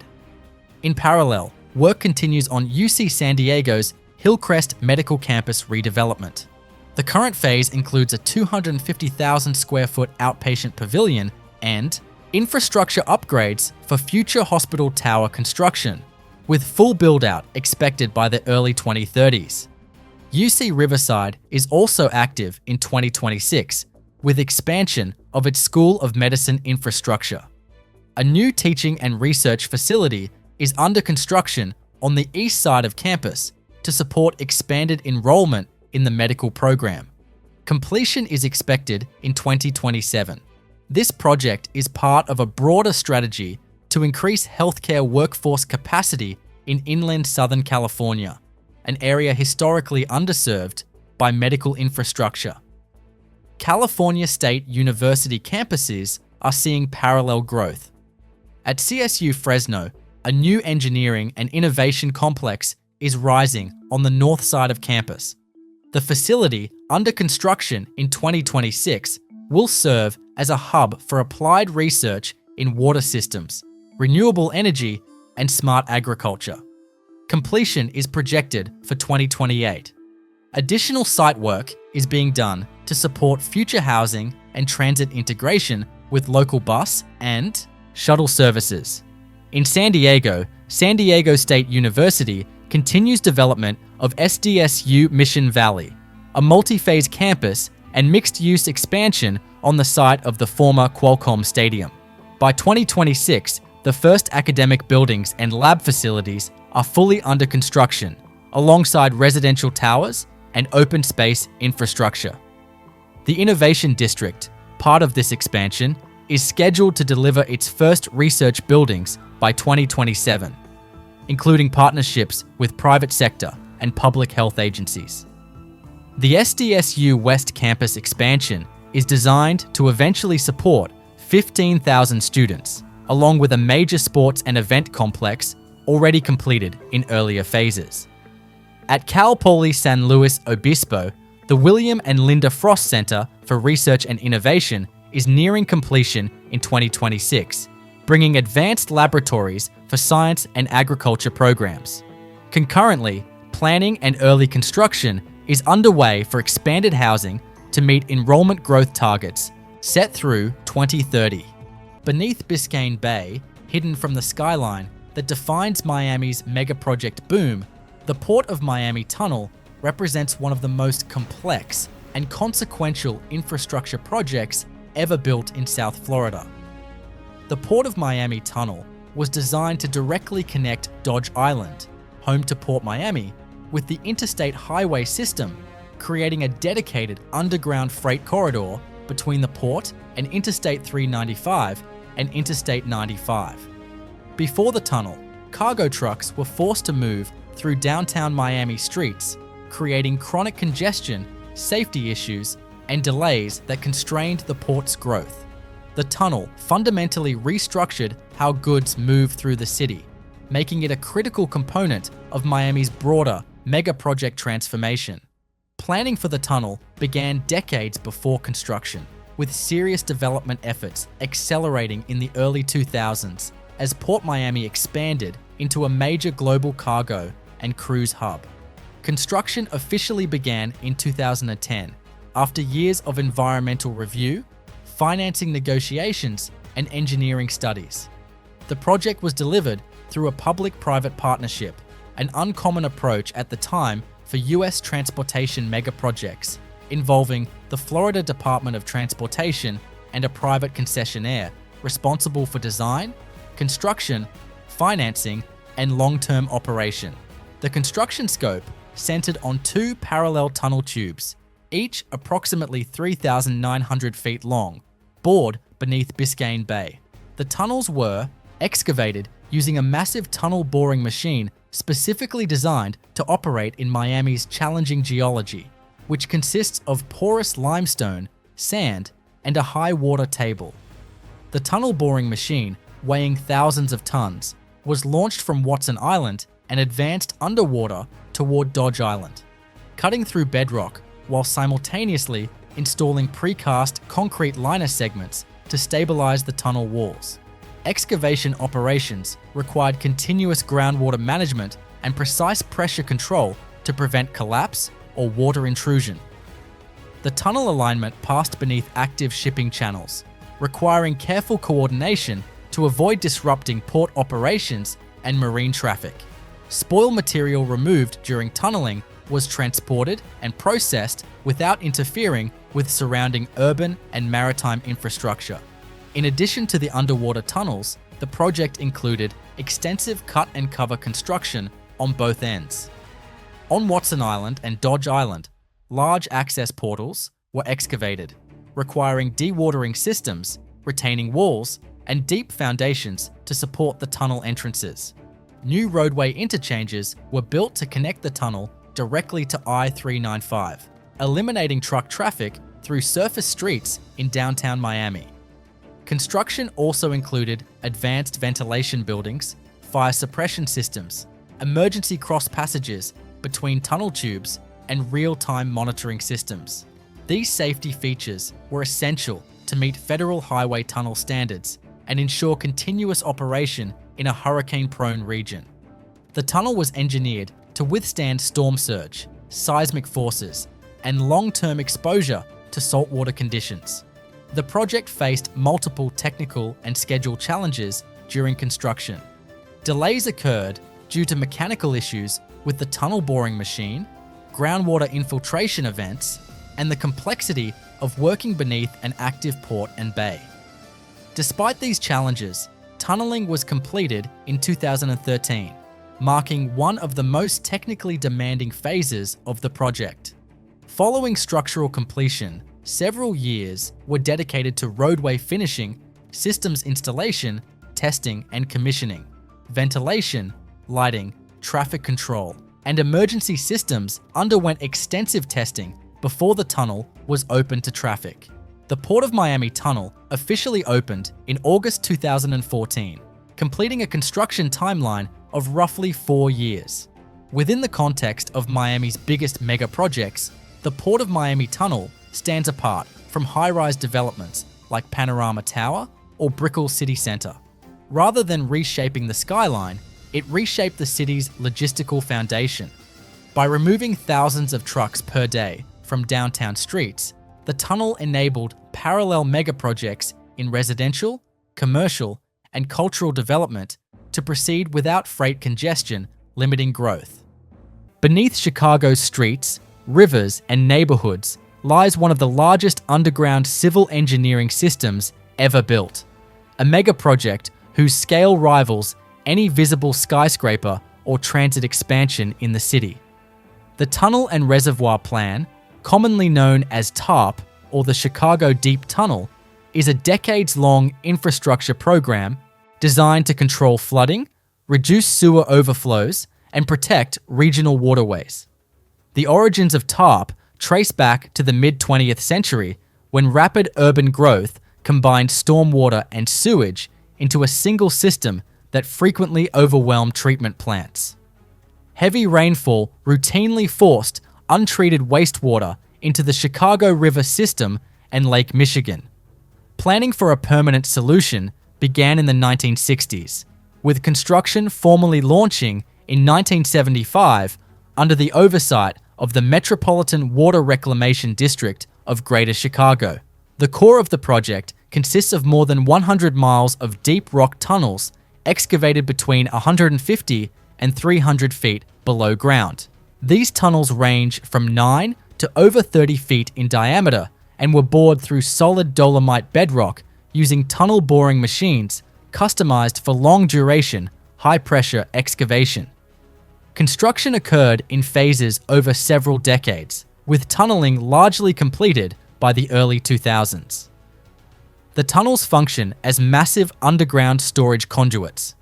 During storms, combined sewage is diverted from surface sewers into the deep tunnel network, preventing street flooding and uncontrolled discharges into waterways.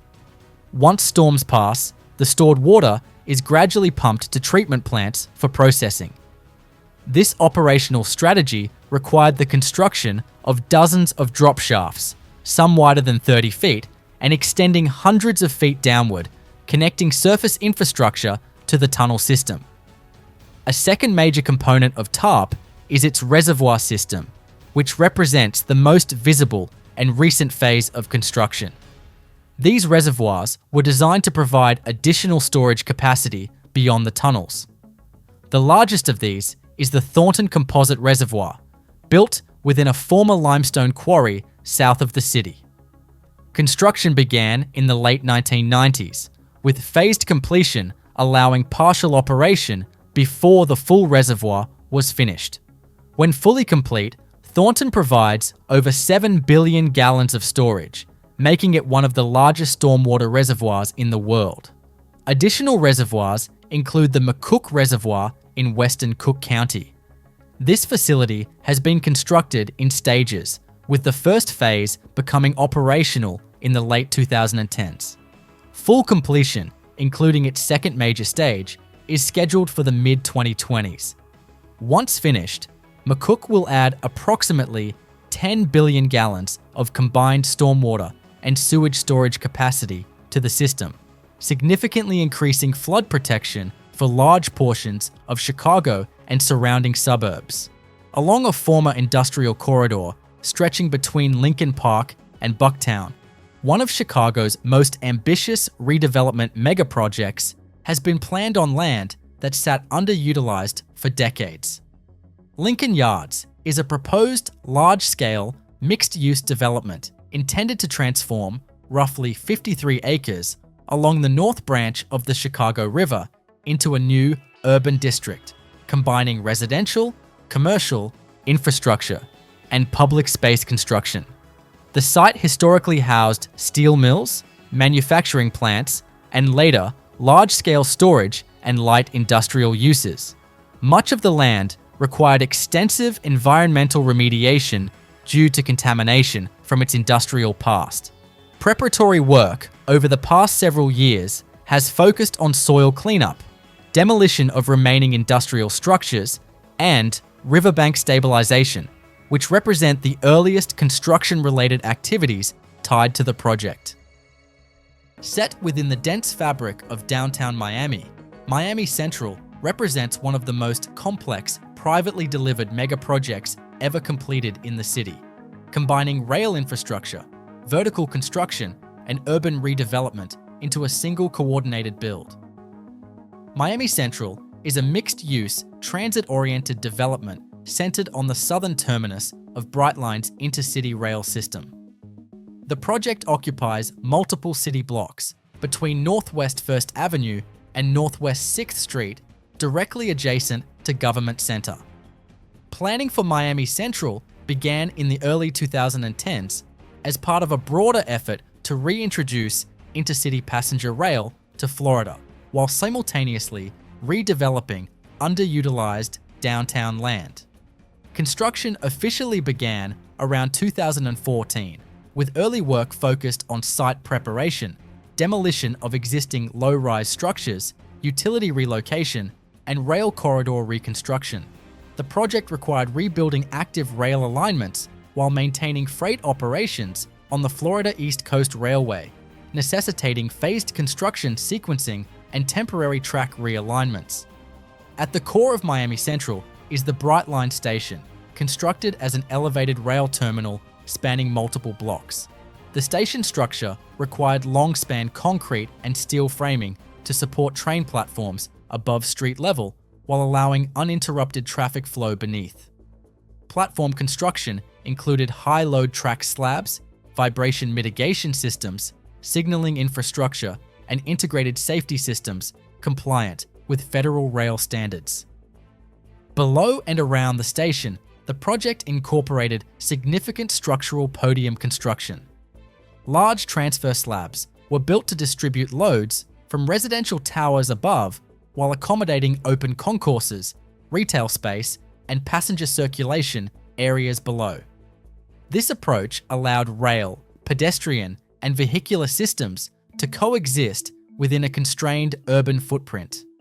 Miami Central includes multiple high-rise towers developed in phases. The first residential towers began vertical construction after the station structure was well underway. These towers required deep foundations and auger-cast piles to manage Miami's soil conditions and groundwater levels. Structural systems used reinforced concrete cores with flat plate floor construction, optimized for residential occupancy and high-rise efficiency. In addition to residential units, Miami Central incorporated office space, hotel components, and retail frontage. Mechanical, electrical, and plumbing systems were designed to operate independently across uses while sharing centralized infrastructure where possible. Loading docks, service corridors, and back-of-house systems were embedded into the lower levels to minimize surface disruption. A defining construction challenge was integrating multiple transportation modes into a single site. Miami Central connects Brightline Intercity Rail, Metro Rail, Metro Mover, Metro Bus, and pedestrian networks.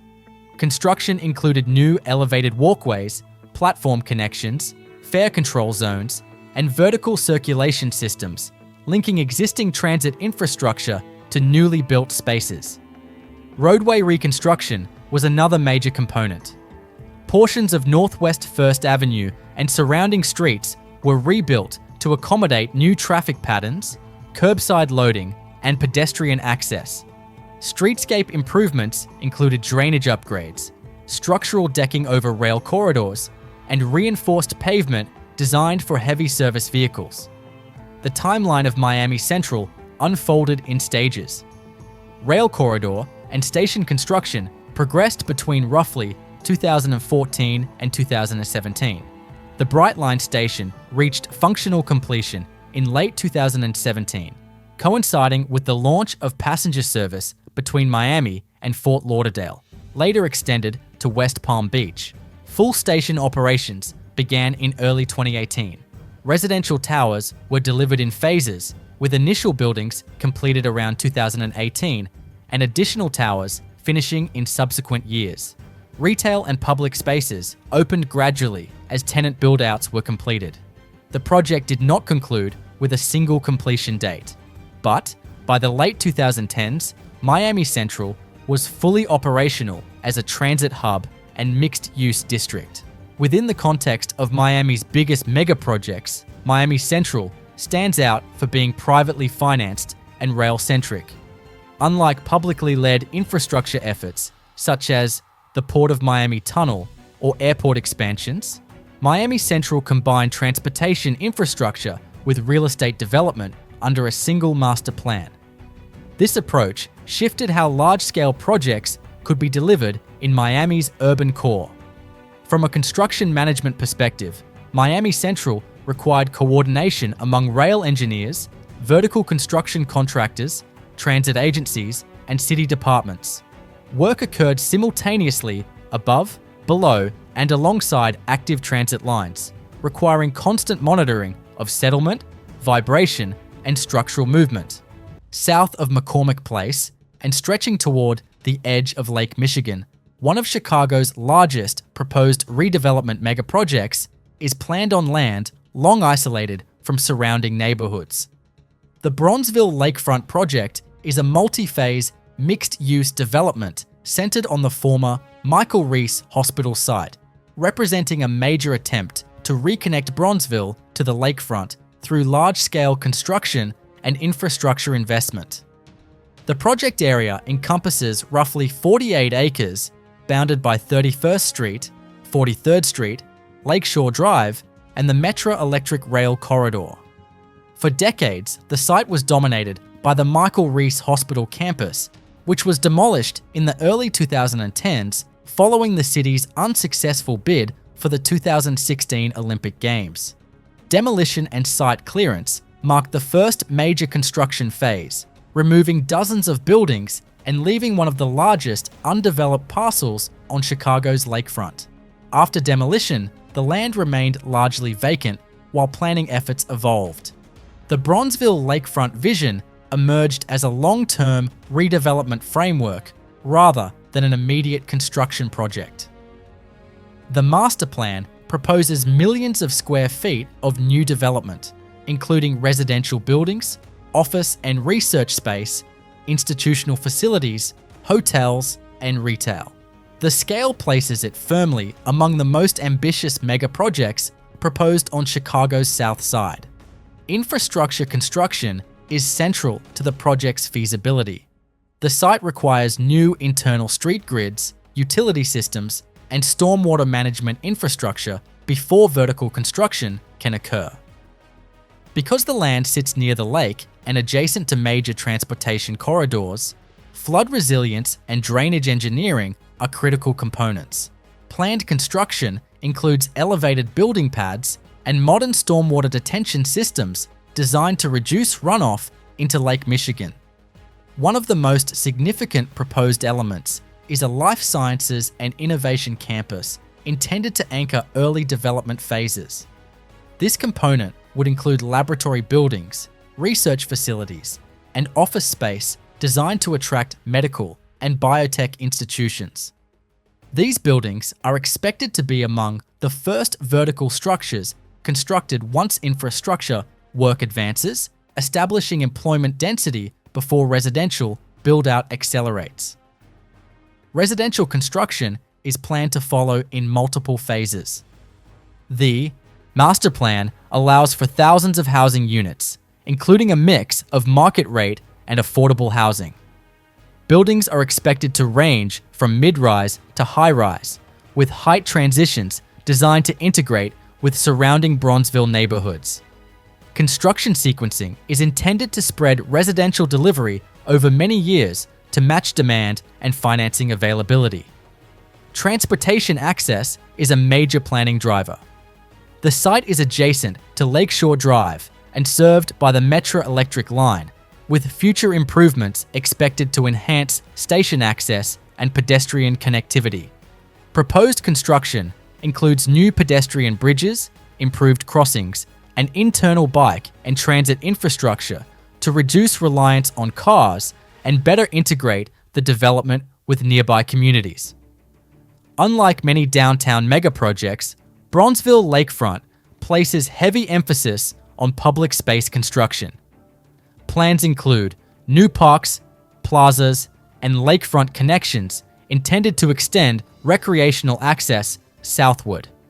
These spaces are expected to be built incrementally alongside private development, requiring coordination between public agencies and private developers. Timeline projections for Bronzeville Lakefront extend well into the 2030s. Early infrastructure and anchor projects are expected to define the first major construction phase, followed by successive waves of vertical development. Full build-out has always been envisioned as a multi-decade effort rather than a single construction cycle, reflecting both the size of the site and the complexity of funding and approvals. Rather than rising from untouched land, the new Miami-Dade airport emerged through one of the largest continuous airport reconstruction programs ever undertaken in the United States, transforming Miami International Airport into what is effectively a rebuilt megastructure operating in real time. Miami International Airport sits west of downtown Miami and functions as the primary global aviation gateway for South Florida and Latin America. By the late 1990s, the airport's original mid-20th century terminals, roadways, and airfield systems were no longer capable of handling projected passenger growth, new aircraft sizes, or modern security requirements. Miami-Dade County responded by launching a long-term capital improvement effort, commonly referred to as the airport's New Airport Program, a reconstruction on the scale of a greenfield build while maintaining daily operations. The centerpiece of this transformation was the North Terminal Development Program, a multi-billion-dollar mega project that replaced large portions of the airport's aging infrastructure. Planning began in the late 1990s, with construction starting in the early 2000s. The program consolidated multiple older concourses into a single, linear terminal complex designed to improve passenger flow, security processing, and aircraft operations. Construction involved complete demolition of outdated concourses, utility corridors, and support buildings, followed by new foundations, structural frames, and terminal shells built adjacent to active runways and taxiways. This required phased construction sequencing to keep aircraft movements uninterrupted. New terminal structures were built using long-span steel and reinforced concrete systems capable of supporting large wide-body aircraft gates and high passenger volumes. The North Terminal was developed in multiple phases. Early phases focused on airside infrastructure, including new taxi lanes, aircraft parking aprons, and fuel hydrant systems. Subsequent phases delivered passenger processing spaces, including ticketing halls, security checkpoints, baggage handling systems, and customs facilities. The first major sections opened to passengers in the mid-2000s, with full substantial completion achieved in the early 2010s. A critical component of the new airport construction was the installation of an automated people mover system connecting the terminal to remote rental car facilities and parking structures. This required elevated guideways, stations integrated into terminal buildings, and control systems installed above active roadways. The people mover significantly reconfigured landside access to the airport. The reconstruction extended beyond terminals. Miami-Dade County invested heavily in runway rehabilitation and expansion, including pavement reconstruction, lighting upgrades, and drainage improvements. Taxiway geometry was modified to accommodate larger aircraft, such as the Airbus A380 and Boeing 777. These airfield works were completed incrementally over many years, often overnight, to avoid disrupting flight schedules. Cargo infrastructure was also rebuilt as part of the airport's mega-project evolution. New cargo buildings, cold storage facilities, and access roads were constructed to support Miami's role as a major freight hub for perishable goods. These upgrades aligned with parallel megaprojects at Port Miami, reinforcing the county's logistics network. Security and resilience upgrades formed another major construction layer. Post 9/11 requirements led to reinforced terminal layouts, expanded security screening zones, and hardened building systems. Mechanical, electrical, and plumbing systems were replaced or upgraded to modern standards, including redundant power supplies and advanced fire protection. Flood mitigation and drainage improvements were incorporated to address Miami's climate and storm exposure. The timeline of the new Miami-Dade Airport build spans more than a decade. Major construction activity peaked between roughly 2004 and 2012, with continuous smaller projects extending beyond that period. By the early 2010s, the airport had effectively transitioned from a mid-century facility into a modern aviation megastructure, capable of handling tens of millions of passengers annually. Within the broader context of Miami's biggest megaprojects, the airport reconstruction stands alongside developments such as the Port of Miami Tunnel, Brickl City Center, and large-scale transit investments. Unlike vertical megaprojects, the airport rebuild was horizontal and systemic, requiring coordination across aviation operations, federal agencies, contractors, and airlines. On Chicago's South Branch of the Chicago River, a new sports and urban development megaproject is being proposed that would add a purpose-built soccer stadium to the city's expanding list of large-scale construction efforts. The new Chicago Fire Stadium, planned as part of the broader The 78 development, represents a significant shift in how professional soccer infrastructure is integrated into Chicago's urban core. The project centers on the construction of a soccer-specific stadium for Chicago Fire FC, designed to replace the club's current use of Soldier Field.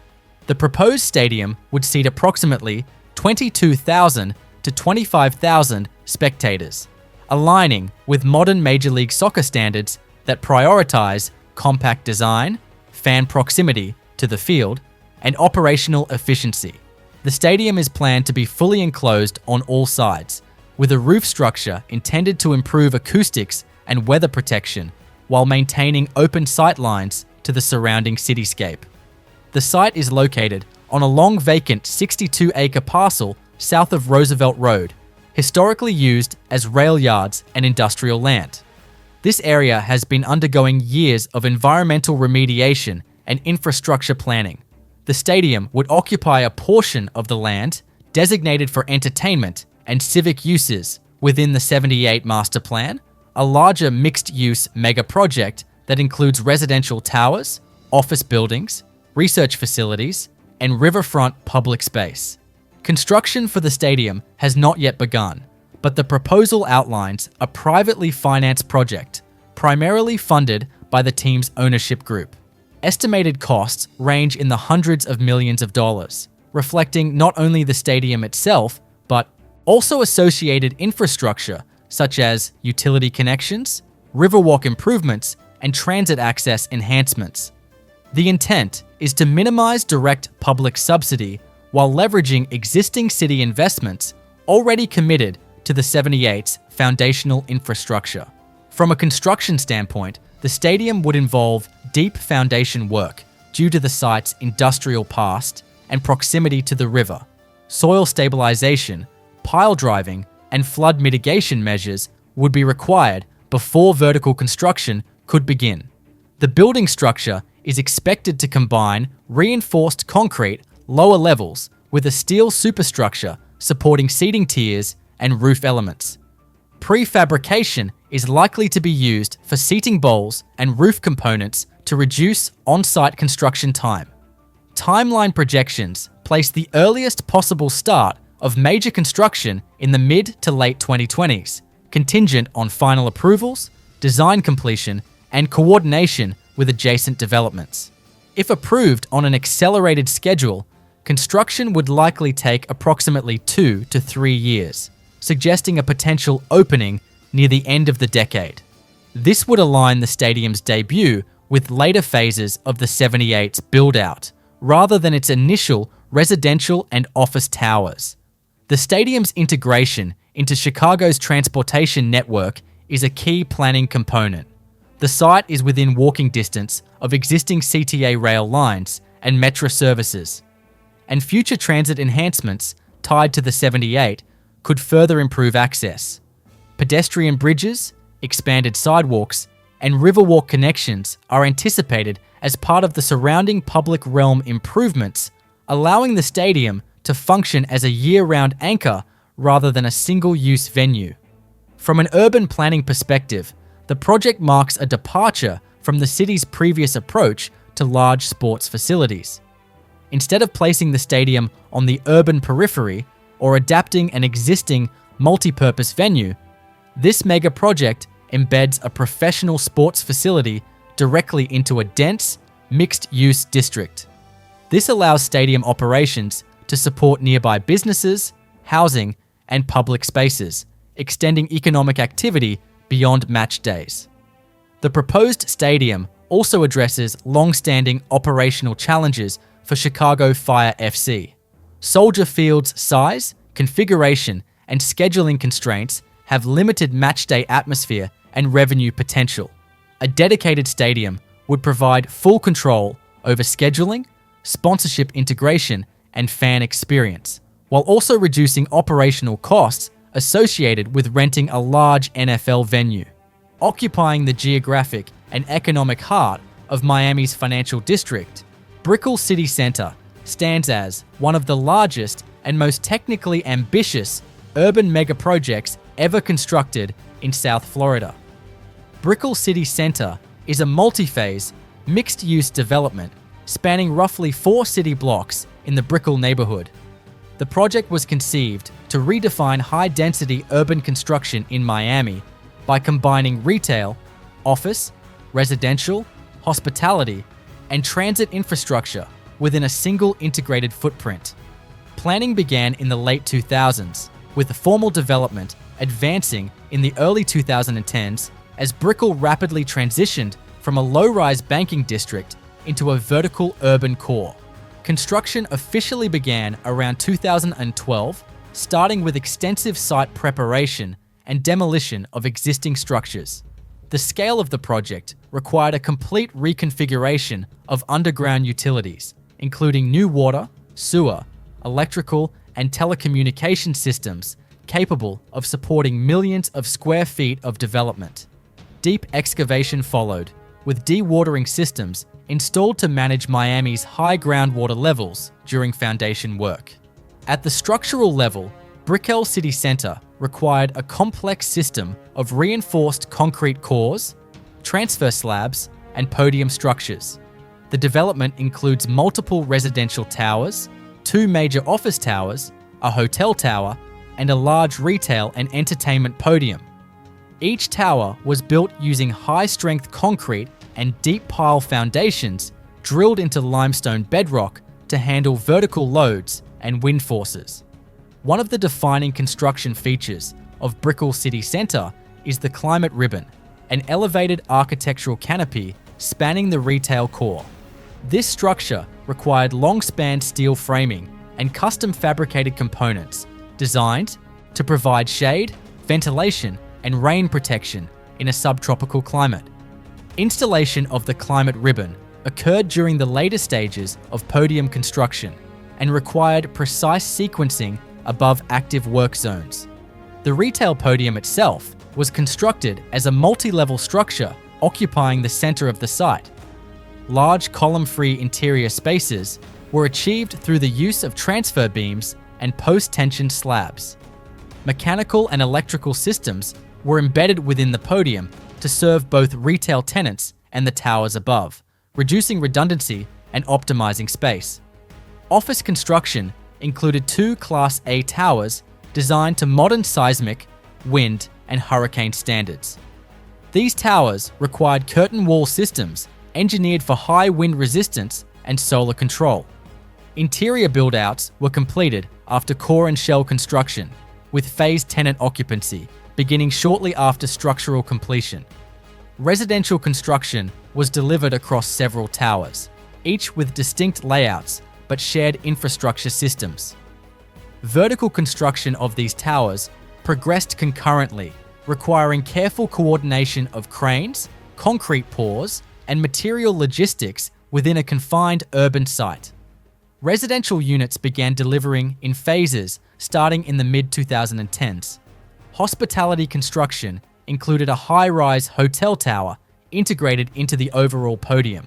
This required specialized structural and mechanical design, including back-of-house service zones, conference facilities, and rooftop amenities. Hotel construction was completed alongside residential phases to align with the overall project schedule. Transit integration was a major component of Brickl City Centre's construction scope. The project directly connects to the Metro Mover system, requiring new station interfaces, elevated walkways, and structural modifications to existing transit infrastructure. These connections were built while the Metro Mover remained operational, adding complexity to sequencing and safety planning. The construction timeline unfolded in defined phases. Major vertical construction occurred between approximately 2013 and 2015. The retail component of Brickl City Centre opened in late 2016, marking a key milestone for the project. Office and residential towers reached substantial completion around the same period, with additional residential deliveries extending into 2017. From a mega-project perspective, Brickl City Centre was notable for its centralized construction management and financing structure, allowing multiple buildings to rise simultaneously rather than sequentially. This approach shortened the overall development timeline, but increased coordination demands across trades and contractors. Just east of Chicago's traditional downtown core, an entire neighborhood has been constructed almost from nothing, making Lakeshore East one of the most significant urban mega-projects in the city's modern history. Built on former rail yards and surface parking lots, the development represents a long-term effort to extend the loop eastward while reconnecting downtown to Lake Michigan. The Lakeshore East site covers roughly 28 acres, bounded by Randolph Street, Lakeshore Drive, and the Chicago River. For much of the 20th century, the land was dominated by Illinois Central Rail infrastructure, service roads, and vacant parcels created by transportation realignments. Large-scale redevelopment became possible only after the decline of rail use and the consolidation of downtown planning efforts in the late 20th century. Formal planning for Lakeshore East began in the 1990s, with a master plan approved to guide phased construction over multiple decades.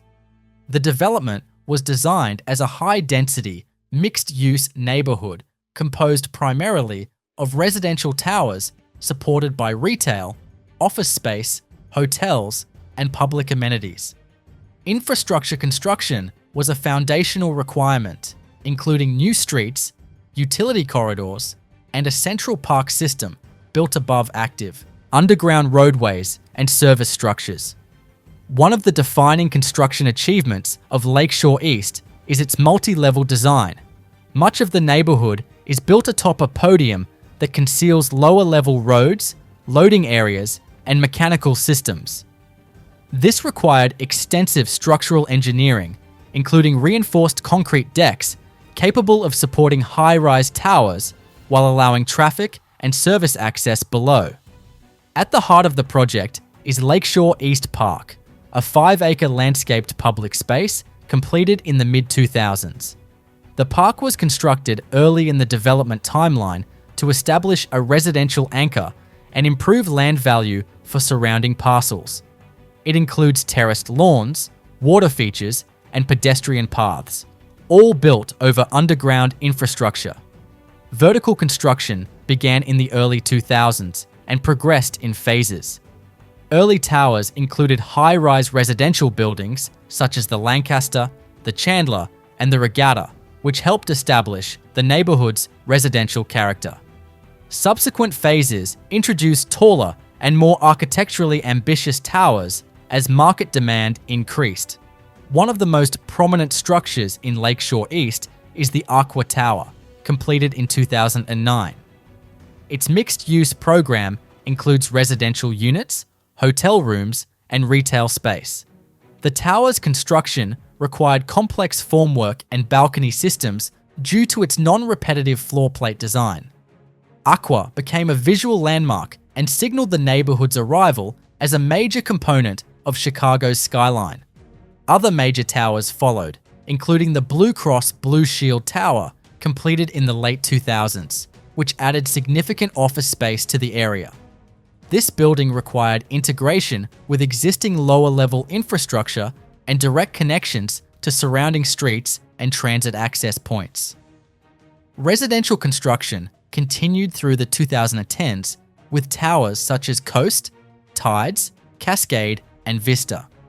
Vista, completed in the early 2020s, is one of the tallest residential buildings in the world and marked the near completion of the neighborhood's original master plan. Its construction involved deep foundations, high-strength concrete, and extended crane operations due to its height and proximity to Lakeshore Drive. From a timeline perspective, Lakeshore East has been under active construction for more than 2 decades. While the majority of major towers are now complete, the development is not entirely finished.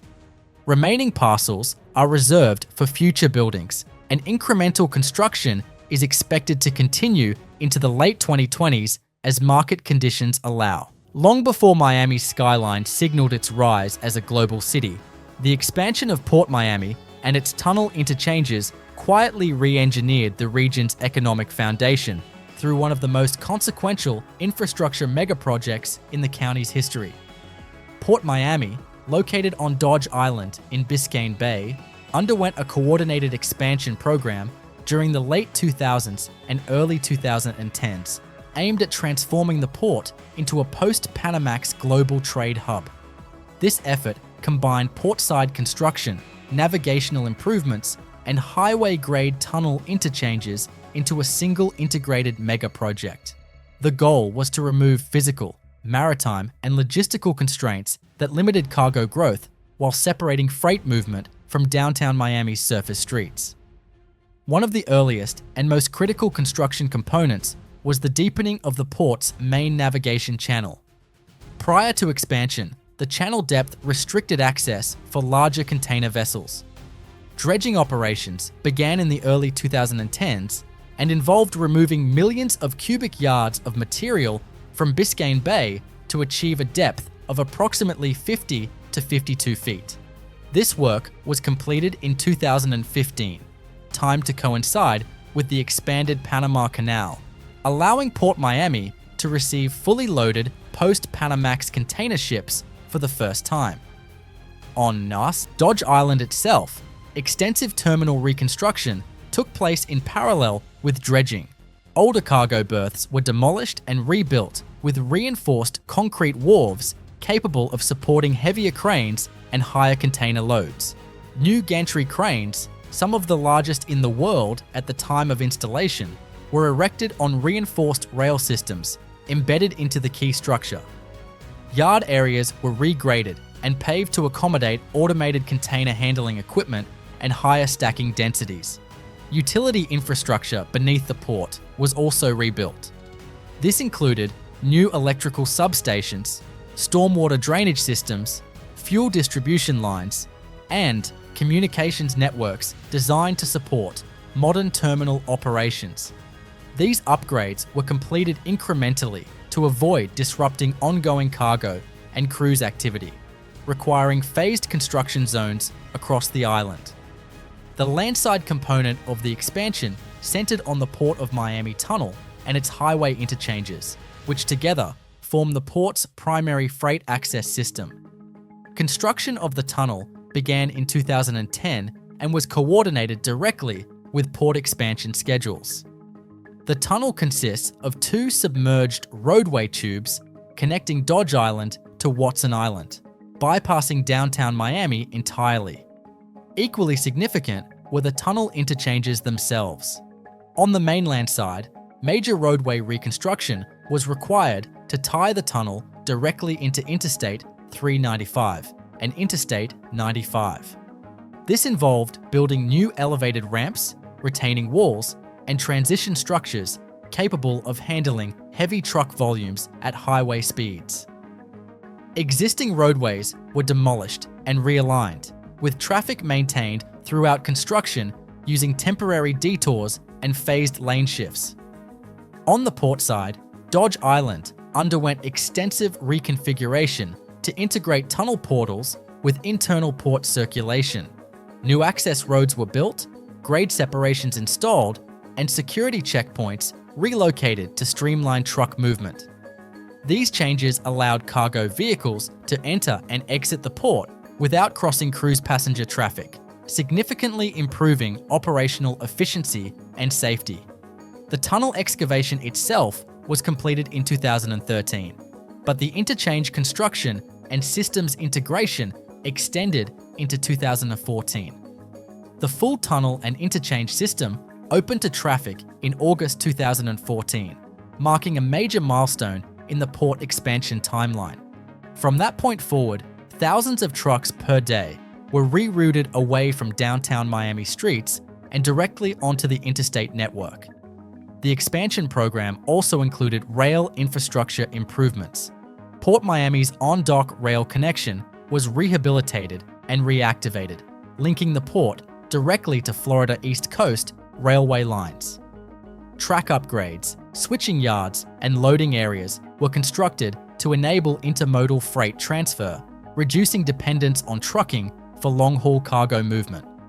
In the context of Miami's biggest megaprojects, the Port Miami expansion and tunnel interchanges differ from high-rise developments by operating as a systems-level transformation.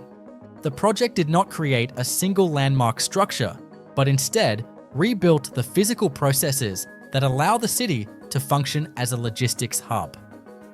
Its completion aligned with other regional megaprojects, including airport cargo expansion and downtown redevelopment, forming an interconnected infrastructure network.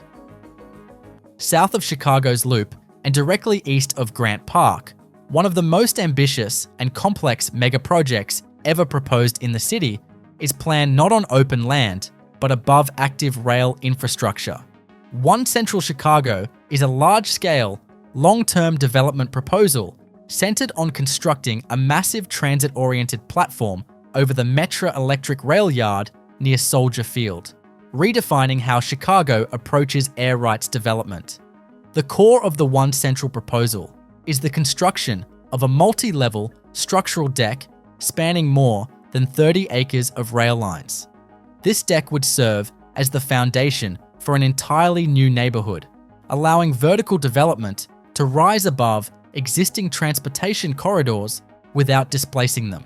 The engineering challenge is central to the project, requiring heavy load-bearing caissons, vibration isolation systems, and phased construction that allows uninterrupted rail operations below.